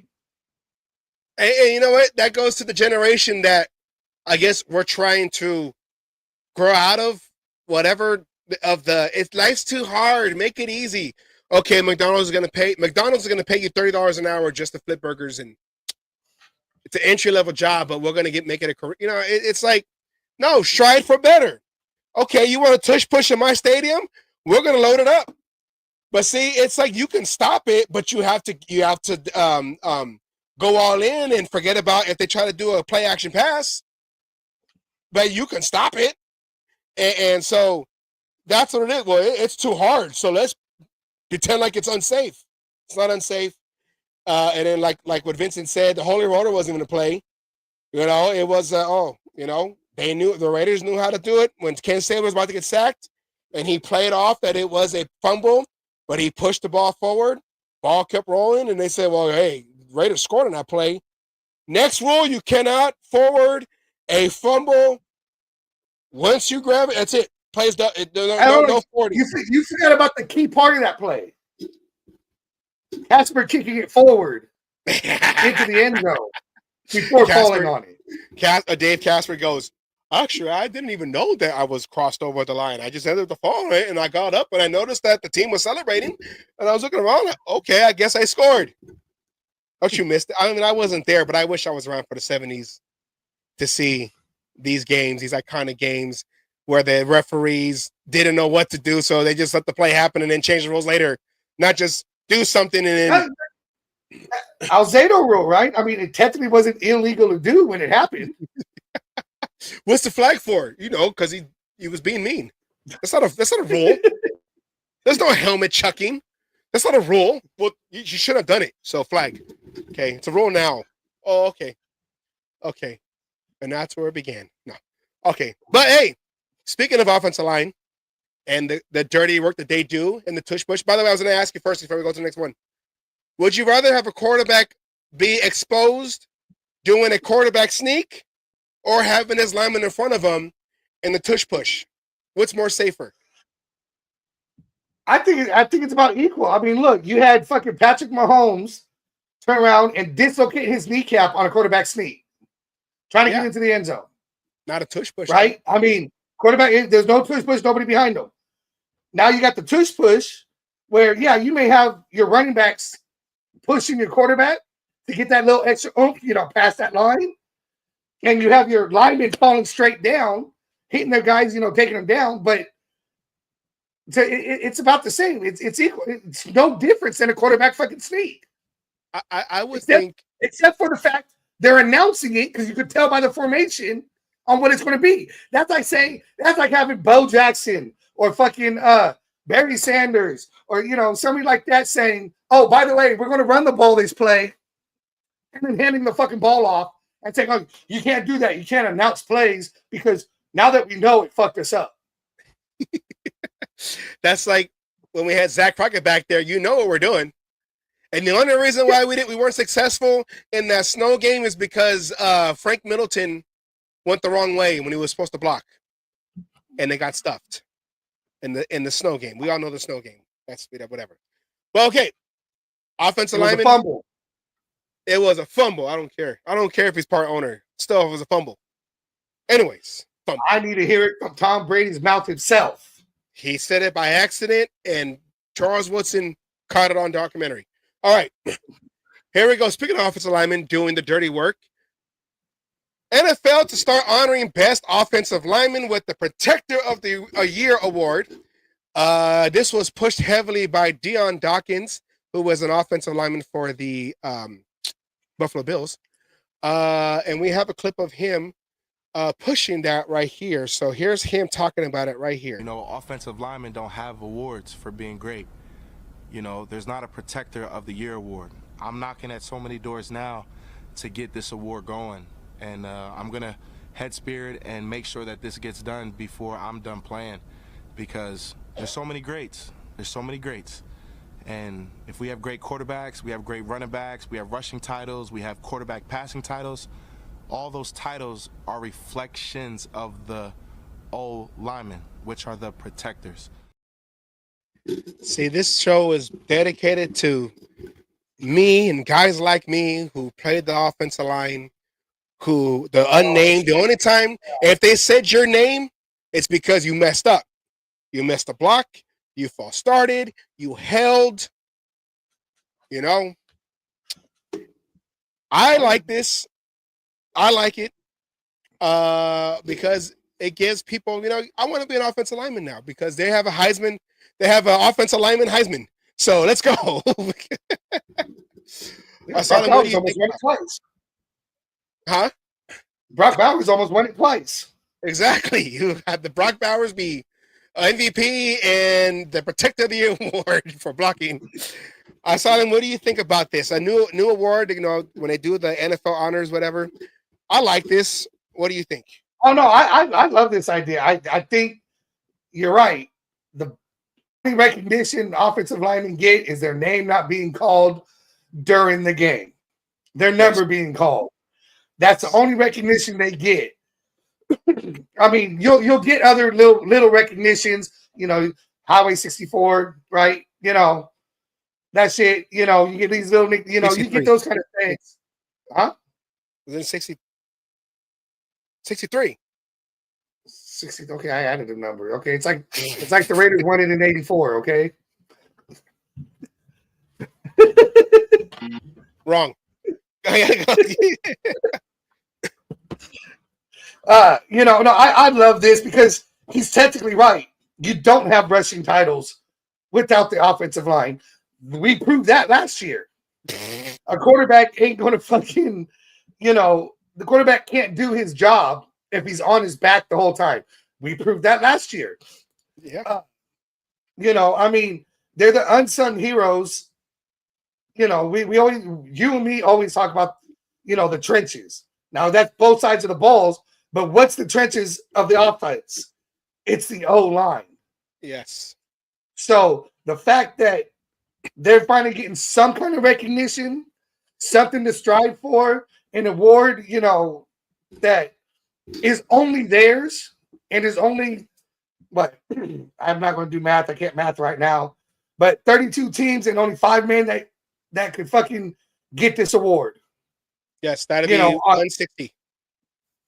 So, I mean, that's huge. I mean, to me, this is carry the 2. Yeah. This is one of those things the NFL finally did right. Yeah. Took a long time though. I give the owners their due because I know Roger Goodell had nothing to do with this shit.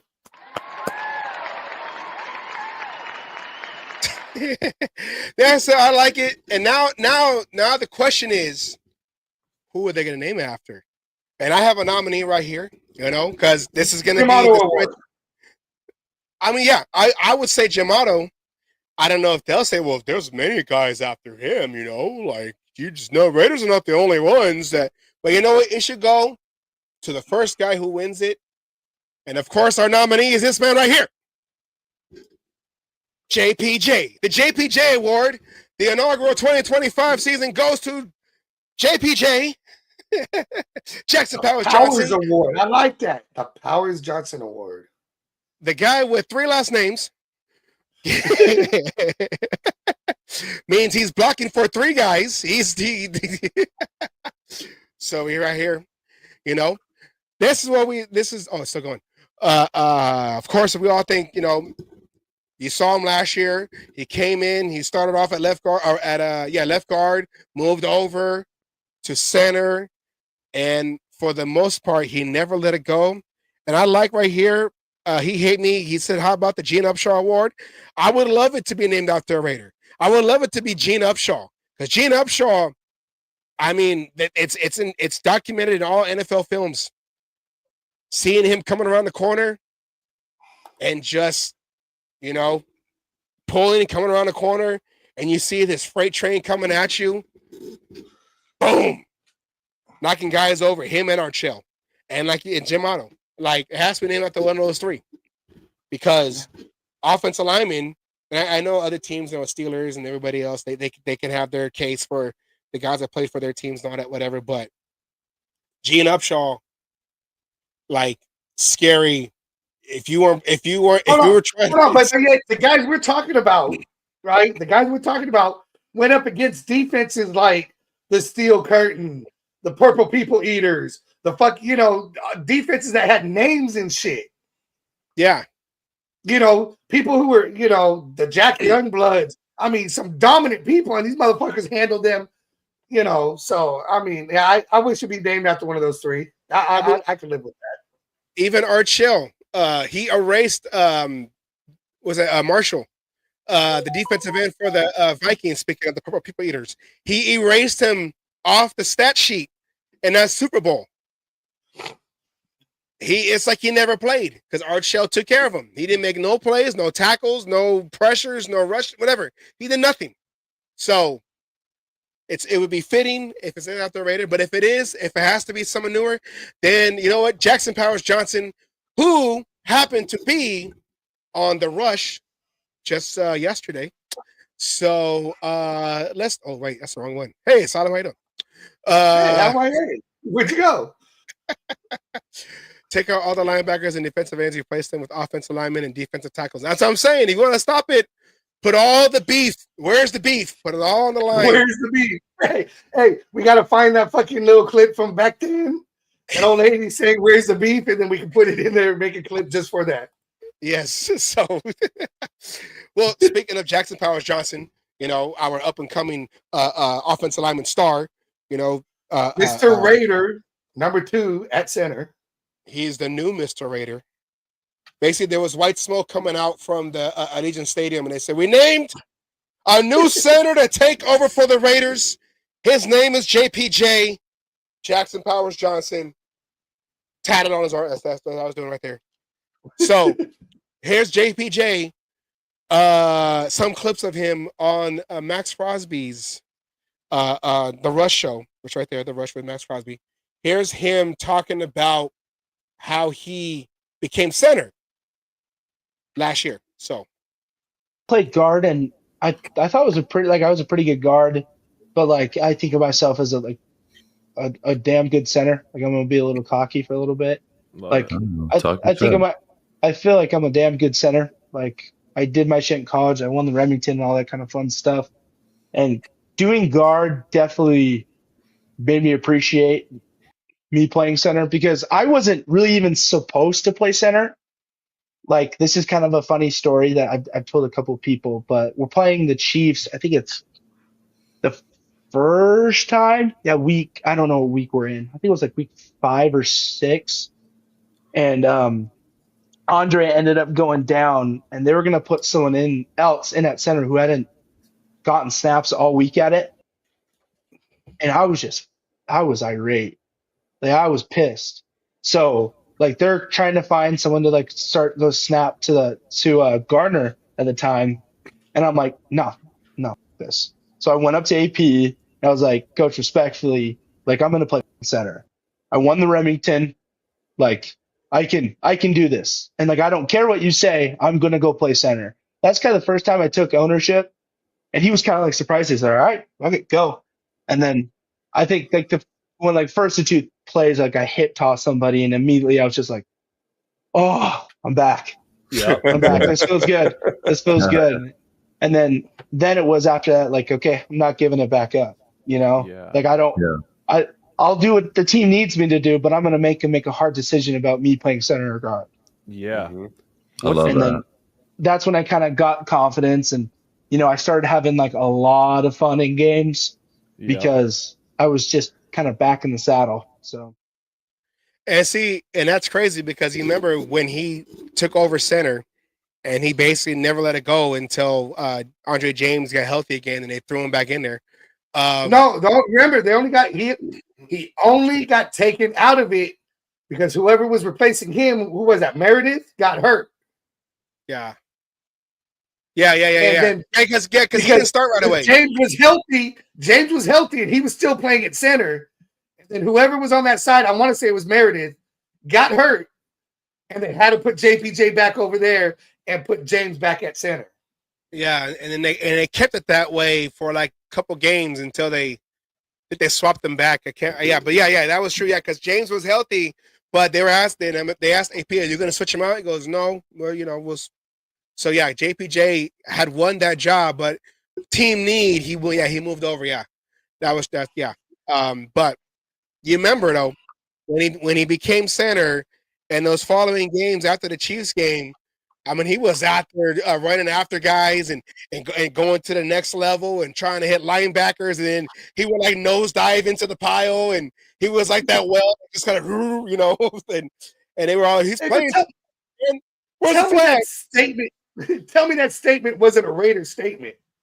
Yeah. Fuck this, coach. I'm going to play center, and it ain't going to have nothing to do about it. You might as well just put my number in there now because when I walk out there, I'm taking that center spot. Yeah. And, the Raiders, for the majority of their history, have been known for that mainstay player, that center, Jamato, Dave Dubby. The guy, he had the back injury come out of college, and then he ended up losing. I just had it too. I had it too. He came after Dubby. Dubby has 3 rings. And then it was I'm forgetting his name right now. But he had to retire because he got poked in the eye. Because he had surgery coming out of Don Mosbar. Oh yeah, because he had surgery during the draft. Yeah. Thank you. He ate me, got me too. Don Mosbar. And then he had the short career, but then after that was the guy we've been trying to chase for the longest. Barrett Robbins. Now, regardless of, I was this fucking close. I had the white whale. I had him in sight. I speared him, and he still got away. I had him. Barrett Robbins, he was a force in the middle. Now, of course, we know what happened in the Super Bowl, whatever. This is before mental health was a thing that they study now. Nobody knew what bipolar was. Nobody knew what bipolar was. Yeah. And shit like that. I mean, there was that was before a lot of shit. Yeah. And that was, and then you had Rodney Hudson, who, he was solid. Yeah. He was solid. Yeah. He was for the car insurance. Yeah. But like, we haven't had a mean center, someone that you could not, the middle wasn't vulnerable to the offensive line like it was with Andre James before JPJ took over. And this next clip right here, is how, I guess you could say, the mentality that JPJ plays with when he goes out there and plays football. So here's this next clip right here. About sportsmanship. I mean, I haven't. What is that? What does that mean? So this is a funny story. In high school, we had this thing called E4A. It was especially for athletes. It's kind of a Utah thing. And the biggest thing they do is like sportsmanship. And like every school has a council, and I got like elected to the council, I think my sophomore year. And the people come in and like you have just kind of a discussion about sportsmanship. And I didn't know it was really about sportsmanship, so I kind of went in blind. And they asked me, they're like, it's like you should never play with hate in your heart. And I mean, it was like, what? And they're like, what do you mean? Like, that's like so malicious. I'm like, yeah, like I hate everyone I play. Like it doesn't matter. Like I don't hate them as like people, but like at that time, like I hate you. Yeah. Like, you have to hate it. I think how do you not like compete against somebody and there's just a little bit inside you that's just like, I want you to die. You know, we were on this leadership council to say, like, to pass this on to our teams. And they're like, you need to pass this message to your football team. Like, you need to respect your opponents. I'm like, okay, like, yes, like, I'm going to respect my opponent. Like, I'm never going to walk into a game feeling like, oh, we're going to blow this team out.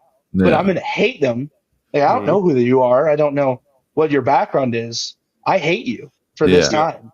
And if after you're cool and all of that, sick, bro. But if I don't know you and I'm playing you, I hate you. Okay, Salim, you're the crazy one on this panel of me and you. That right there. What do you take on the way his mentality is that I hate you. I want you to die. Oh, dude, who that sound like? Tell me who that sounded like. Well, Barrett Robbins. No. And defensive side of the ball. Oh yeah, Alzado. Yeah, Alzado. I thought you meant like all the centers. Yeah. That's fucking the offensive Lyle Alzado right fucking there. That's what I'm hearing. Okay. And nobody was crazier than 3 Mile Lyle, right? I mean, you're talking about, I mean, that's what you want to hear out of your fucking, out of your center. I fucking hate you. And unfortunately, you had to cut that short because there was a lot more said. You know, he was talking about playing against Calais Campbell, and he hated him because he'd come up and be like, slap him on the ass, and good job. You know, that was a good block. That was it, and he said to drive him nuts because I'm supposed to fucking hate you, but you're being nice to me. I can't fucking stand it. But that's what you want. I mean, I understand what he's saying. And Max Robbie said, once you cross those lines, it's fucking war. I don't give a fuck who you are. You're wearing the wrong colors. This is my band of brothers right here. They got the right colors. I love them. The rest of it, you're dead to me. And if you're fucking moving, I'm going to do everything I can to kill you. I mean, just like Lyle Alzado. I hate that fucking guy. If I could punch him in the mouth, I'd do it. With this with this grandstanding and hot dogging over there. If I would have had a chance, he'd be swallowing his helmet. He would have. I mean, tell me that did not sound like Lyle Alzado. Yeah, on that one interview, yeah, when we were talking about that helmet throw. Why'd you do it for? Because he wouldn't. Yeah, I hate him. I don't like him. And if I had a chance, he would have swallowed the helmet. Oh, and the guy interviewing. Okay. Next question. I don't think he's joking. Next question. That's right. Or even Matuzak a little bit, right? If me and King Kong would have gone into the alley. No, that was still Alzado. Oh, was that still Alzado? I get those two confused on that one. Matuzak, his interview was in the Super Bowl when they were about to face the Eagles.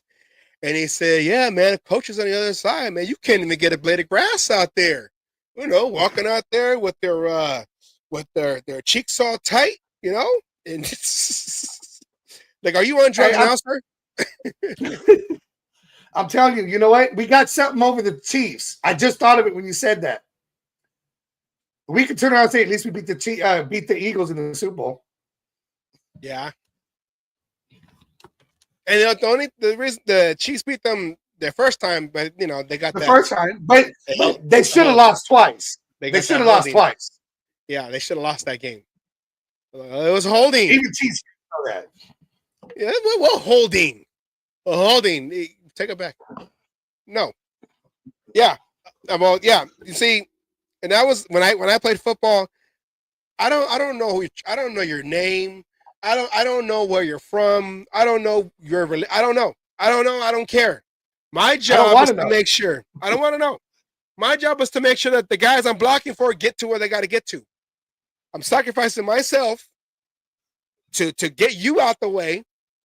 And in my mind, you feel the same way about me. So I got to match that intensity. I don't want to like you right now. Now, like he said, you might be cool after the game, and oh yeah, man, good, whatever. Okay, yeah, cool, yeah. But once that clock starts running, once that first whistle hits or blows, once I'm on the field, very first play, and you make that first hit, and those butterflies go away. Oh, it's kill mode now. It's kill mode now. Because a lot of people who played tackle football in high school, whatever, they know that you get them butterflies. But once you're in that first play, and you take that first hit, oh, those butterflies, they smack out of you. Oh, okay. Hey, Fred Biletnikoff, before every game, was calling dinosaurs. It's chewing gum and stick them and smoking cigarettes. I'm trying to calm down. No, that was on the sidelines. But before that, there's stories about it. He'd be in the bathroom throwing up. There was those butterflies. Yeah. Then he'd walk out of that tunnel, and like you said, sticks of gum, stick them. Somebody else happened to hold his cigarette for him to smoke during halftime because he has so much stickum on him that he couldn't even do that. And what was it, Romowski fucking undoing the gum for him, and happened to undo the gum and give it, put it in his mouth. And each time it was a different gum, right? Because it would be bubble gum this time.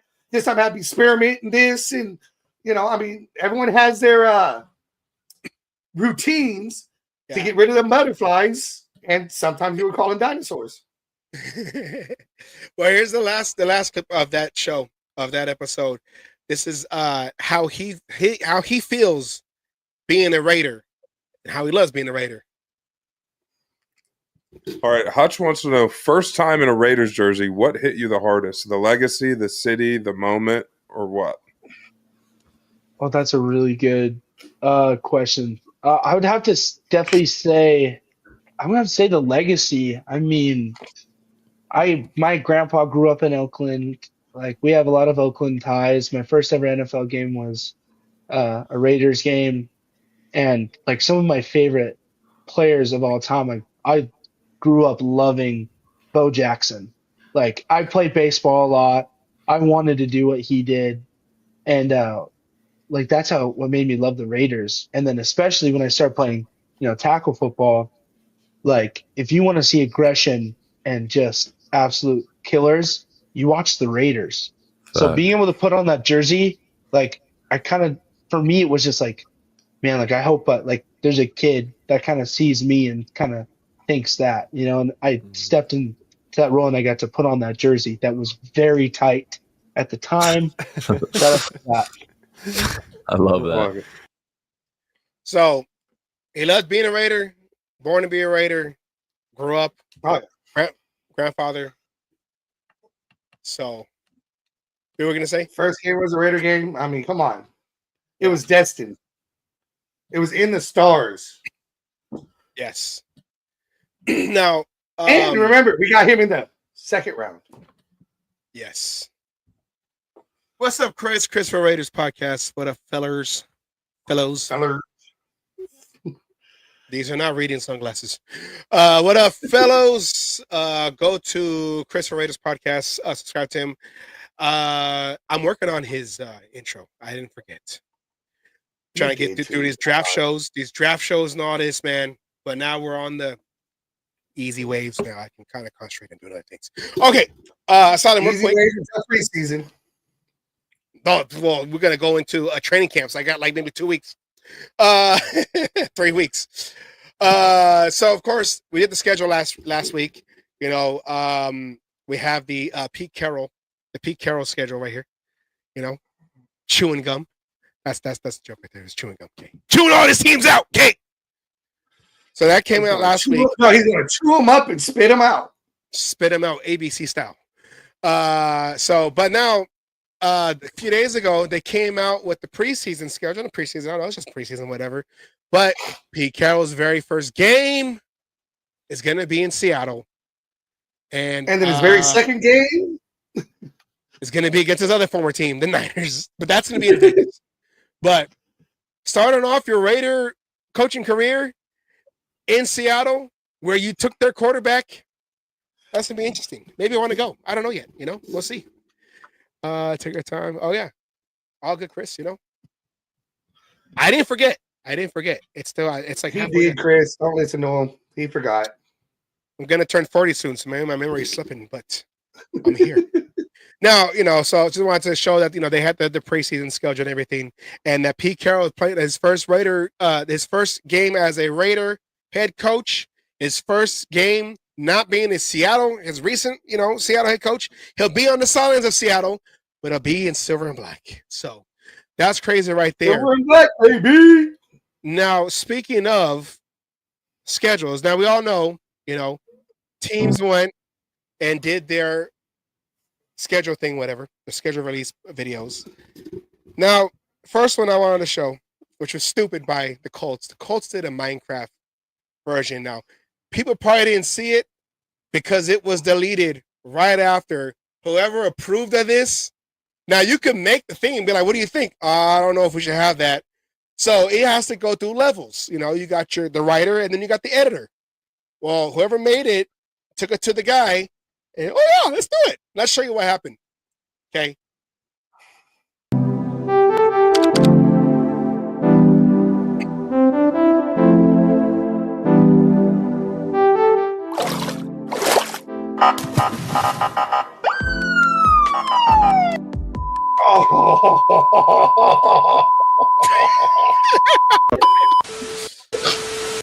Oh, the first time I saw it. Oh, I know what that's in reference to and everything. Now, damn. Here's the messed up part, though. Okay, imagine you're the guy who made this whole video. Okay, now this was, you know, animated or whatever. Made this whole video. Did a 10-year-old make that? Well, if it wasn't him or the guy who 10-year-old who approved it, imagine you made this whole video, and the very first clip of that video is the reason why it had to be deleted. So, damn. Now, for those who don't know, like the Colts PR says, people, whatever. Last year, Tyreek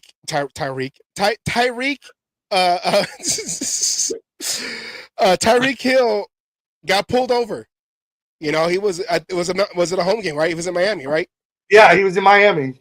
So he gets pulled over for speeding on the way to the game. Yeah, he had you know, like dark tints and everything. You know, race car, whatever. You know, fast car, whatever.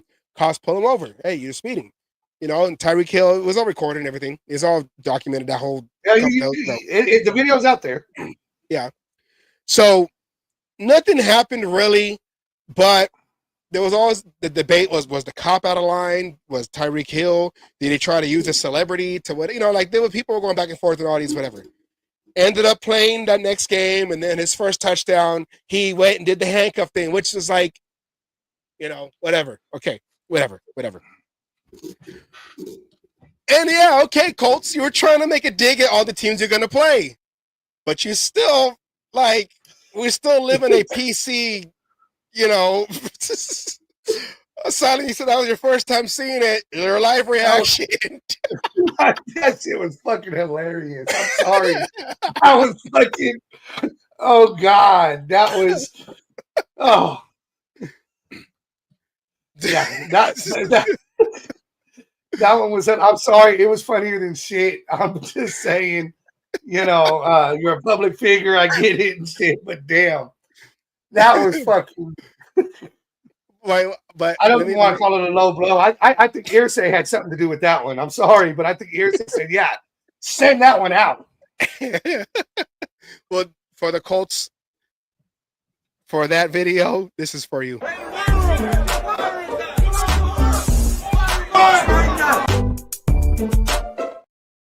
You can't. I mean, it's funny, you know. Look what I did. Oh man, that's fire! Yeah. They had to apologize to Tyreek Hill. You know, it's different because you're a team doing this. Now, if somebody would have put that out as a meme or something like that, you know, then that could be okay. You know, because you're a public figure, but to be a team and put that out, yeah, that was just, yeah, that was fucking hilarious. So, yeah, I'm over here crying. Okay. Let's for us. Okay. Now, you know, Minecraft, the movie came out a few months ago. We went to go see it. Me, you know, my stepson wanted to go see it. You know, and the movie's entertaining. It's all over the place, and I don't know Minecraft like that, but you know, it was entertaining. You know, I'll give it that. You know, and it's been doing well. So everyone, I guess, has been on that Minecraft craze. Our favorite team in the division, not the Chiefs, but the younger stepchild of the division, the Chargers, they also did a Minecraft theme. You want sparklers? They also did a Minecraft themed release video. And you know, last year the whole thing with Devontae Adams and the Pop-Tart, whatever, you know. So I guess garbage. I guess it's funny because who does he play for now? He plays for the Rams, but so he's there, you know. Yeah, so he's going to see them a lot. Yeah, they share a stadium. yeah. I was like, wait, we understand the yeah. So the Chargers, you know, I guess their goal in life is to make sure that they win the offseason. You know, they win the offseason, and that's it. So, here's what the Chargers did for their Minecraft theme. Then these are digs at us, okay? These are digs at us. So here's the Chargers. So you know they got their little warning, whatever. Did a whole Minecraft thing.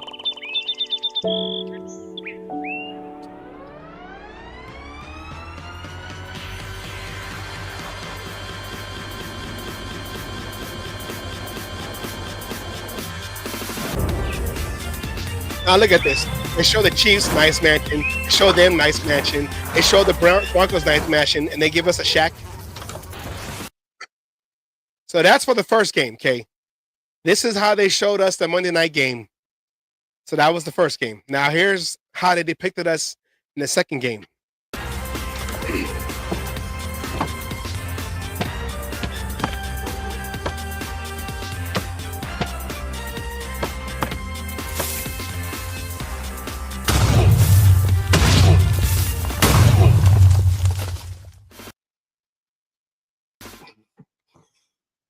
First one was better. Sorry.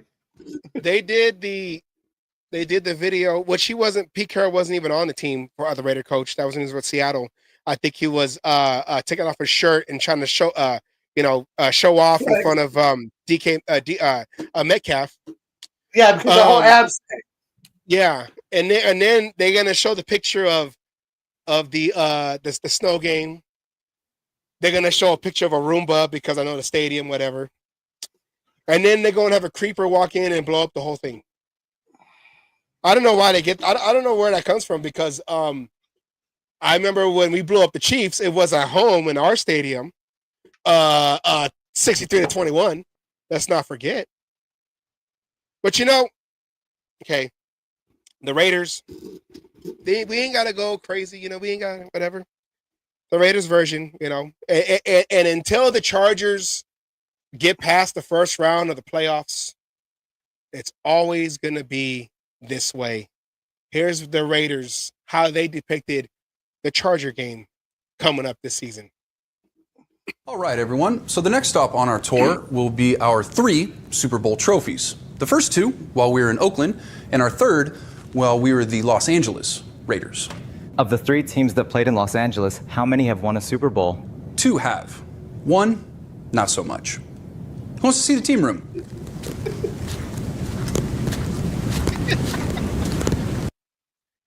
We ain't gotta go big. Yeah. Hey, well, that's nice and great. Yeah. Well, you know what? 3 rings, 3 Super Bowl. Well, actually, 3 total for the Raiders. 1 in Los Angeles. Chargers, you played in 2 First cities. team to bring Los Angeles a Super Bowl victory. Yeah. Chargers started in Los Angeles, went to San Diego, came back to Los Angeles. They went to a Super Bowl. They got destroyed by the Niners. The Raiders went to 5, won 3, 2 in Oakland, and then of course the one in LA, like you said, 1983, first time a NFL team in LA representing LA won a Super Bowl. So, and yeah, the Rams won one in their own stadium. So the Rams won one in the stadium that the Chargers play at, call it their home. The Raiders won one representing Los Angeles in their second year in LA. The Chargers, not so much, like he said. Hey, don't forget, technically the Raiders won one in the LA area too, in Pasadena. And they won one, and exactly. So we won one in LA. We won one for LA. The Chargers, not so much. Not so much. Okay, and so that was that. And I wanted to do one last clip. I still love that fucking Tyreek Hill one though. That shit was fucking. I'm sorry. Oh God, I love that one. I still have one more clip before we get out of here. So today, they had a press conference. There was practice today at the Raiders facility. Pete Carroll. Now we're seeing him in Raider gear now. Okay, so it's a little surreal. Like, that's Pete Carroll, and hey, 70-something years old. Hey, he looks like he can play, go out there and play now. So they're asking about Pete Carroll, of the energy and everything in practice and all that. So I'll just play it. So it's it's funny when it ends. So you'll see. I didn't think this was hot yet. Yeah, okay. Yeah, so I'm not complaining about the heat at all. No. There seems to be a lot of energy with this group. How do you instill that in this group, and how does that help kind of create a camaraderie? They've been challenged from the moment we got here about that we control the attitude, we control the what we bring every day, and so in that challenge, if you want to be really good, you got to work your tail off, and you got to bring your energy and bring your juice, and in that's the way they have opportunities to express what kind of a teammate they are, and so they've been called on, and so you can see the result of it. They're really working with the kind of fire and energy that we expect. We see you out there being hands-on with your players, helping guys up, encouraging them, and just being hands-on with the guys. Is some of that attributed to you learning under Bill Walsh, and just how important it is that to you to be hands-on with these guys in practice? Yeah, I really wouldn't attribute that to Coach Walsh necessarily. I think that's more guys that got me earlier than that, before that. But yeah, I feel like I've got to help pull everything I can from them every step of the way, every play that they take. And so whatever I can do to try to add to that, I'm trying. I don't always add to it. Sometimes I get in the way too. So I've got to do a good judicious job of pushing them, challenging them, pointing out the stuff that we need to get better at, and all of that on an ongoing basis. And I'm trying to show our coaches how we coach, and what's expected of them. So there's a lot going on there. How have you felt? Okay, before we get to that part. Okay, so you saw Pete Carroll. They asked him like, oh, how's the heat? Oh, it's not even that hot, whatever. He's joking around with the media and all that. They say, the intensity. Hey, we're out there. Hey, you got to compete. You got to compete. That's why I'm out there. I'm trying to teach our coaches how to coach, how we're supposed to do all that, whatever. So I like that statement there. I like that statement there. So and we keep saying it. His age is always going to be a topic for as long as he's coaching the Raiders. It's going to be the topic. He's going to be the oldest coach ever to coach an NFL game when this season starts. So you have Brock Bowers. He's just a football guy. I just play football. I don't do interviews. I'm not here. I just play football. I graduated from college, whatever, but I'm play football. So, but he's still young. Yeah, he's still going into second year. So they ask him, hey, Pete Carroll and his energy, what's going on? Tell us about it. So here's what he said. And yeah. So far about that energy that coach brings. Yeah, no, I mean, for being he's been I was gonna say for being a little older for a cut. I mean, he's been just on fire, just lighting everybody up and really bringing the energy. So it's been really cool to see. I mean, I didn't really know what to expect coming back a little late, but I heard really good things. And then coming back, obviously, it's been awesome. You know, he's a little old. He's you know, he's up in a, you know, I mean, yeah. Brock Bowers. I didn't know what to expect. Hold on, wait. We gotta okay, this just in. Brock Bowers did about 8 laps around Las Vegas Boulevard for calling Pete Carroll old. So yes, that just came into the newsroom right now, breaking news. For calling Pete Carroll old. For every year that Pete Carroll has been existing on this earth. That's how many laps that Brock Bowers had to do around Allegiant Stadium. So that was the report right there. So that was that clip right there. I just wanted to show that because I thought that was funny when I was listening to it. And he goes, "Oh yeah, you know, Pete Carroll, yeah, you know, he caught himself, but he was already halfway through the word old." Yeah, there's only 3 letters in old, and you already said OL. So, you know, one more time. So there's a lot going on there. How have you felt so far about that energy the coach brings?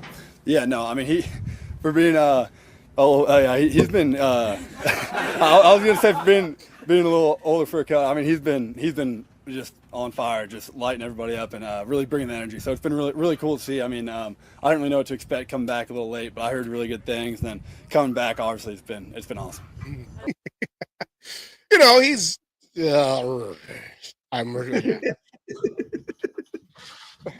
so there you go. That is your news update. Your news for today. Your CMN cage match news report right there. Asylum. What is your take on today's episode or whatever? Tyreek Hill. I love that Tyreek Hill one.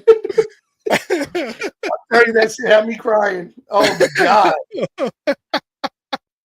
I'm serious. That was a live reaction there because I had never seen that. Right there.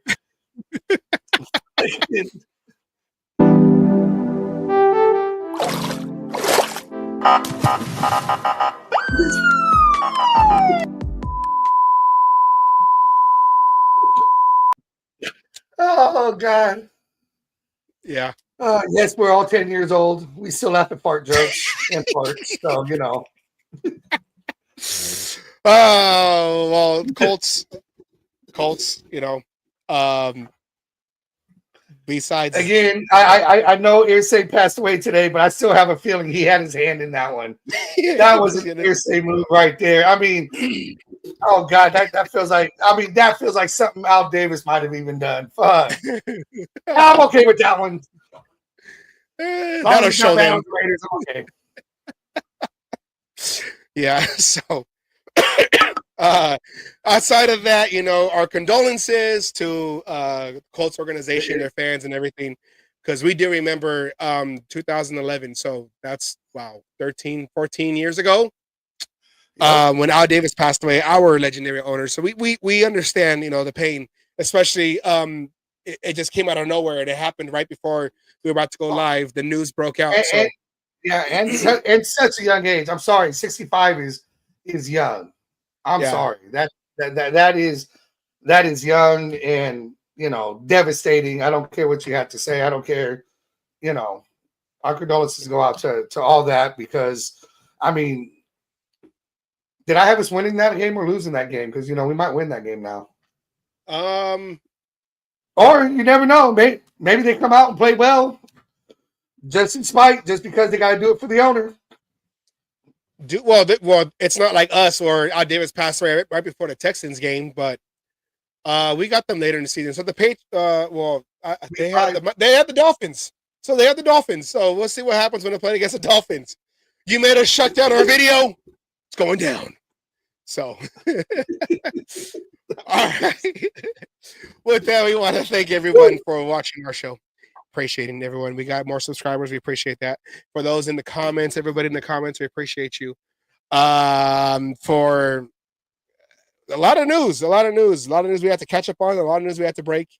Of course, with the passing of Irsay, the owner, condolences to Colts again, the family, and their organization, and where y'all see the Raiders this season.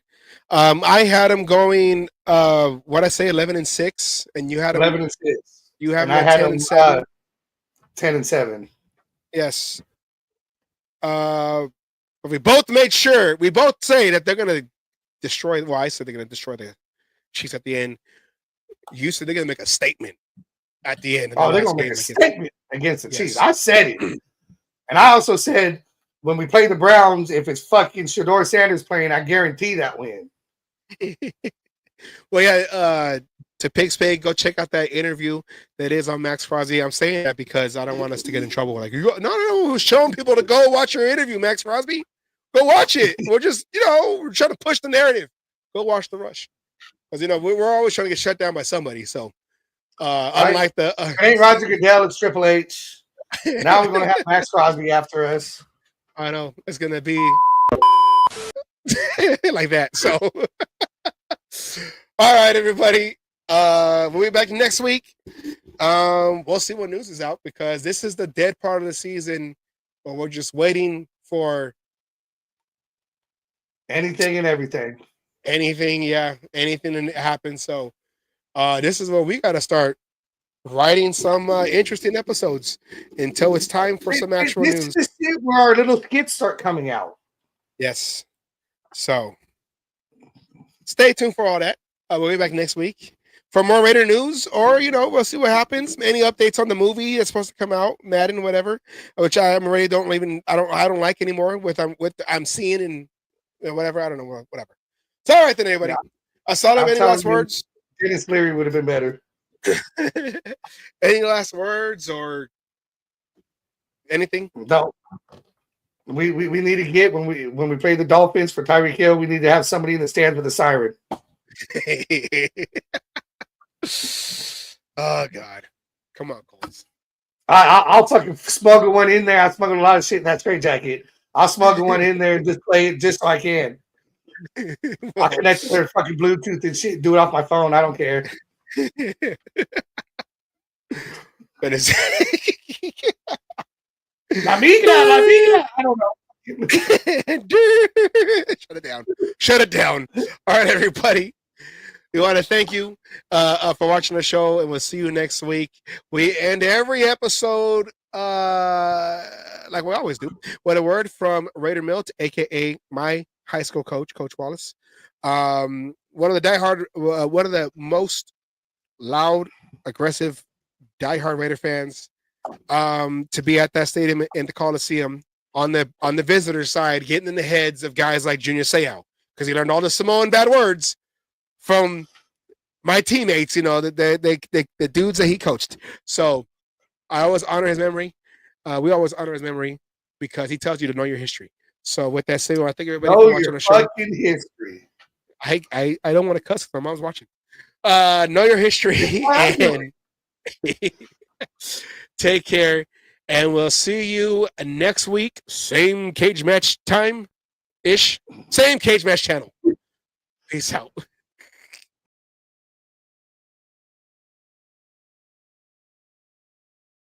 All you other NFL teams, your tailgates are weak. Your teams are weak. We might be down right now, but it doesn't take away the history. And all you Raiders out there need to know your fucking history of who the fuck you playing for and where the fuck you're playing. Damn it. Oh, and by the way, I won my last cage fight again. I'm still undefeated. And you NFL motherfuckers out there that you think you want some, come on and get some anytime.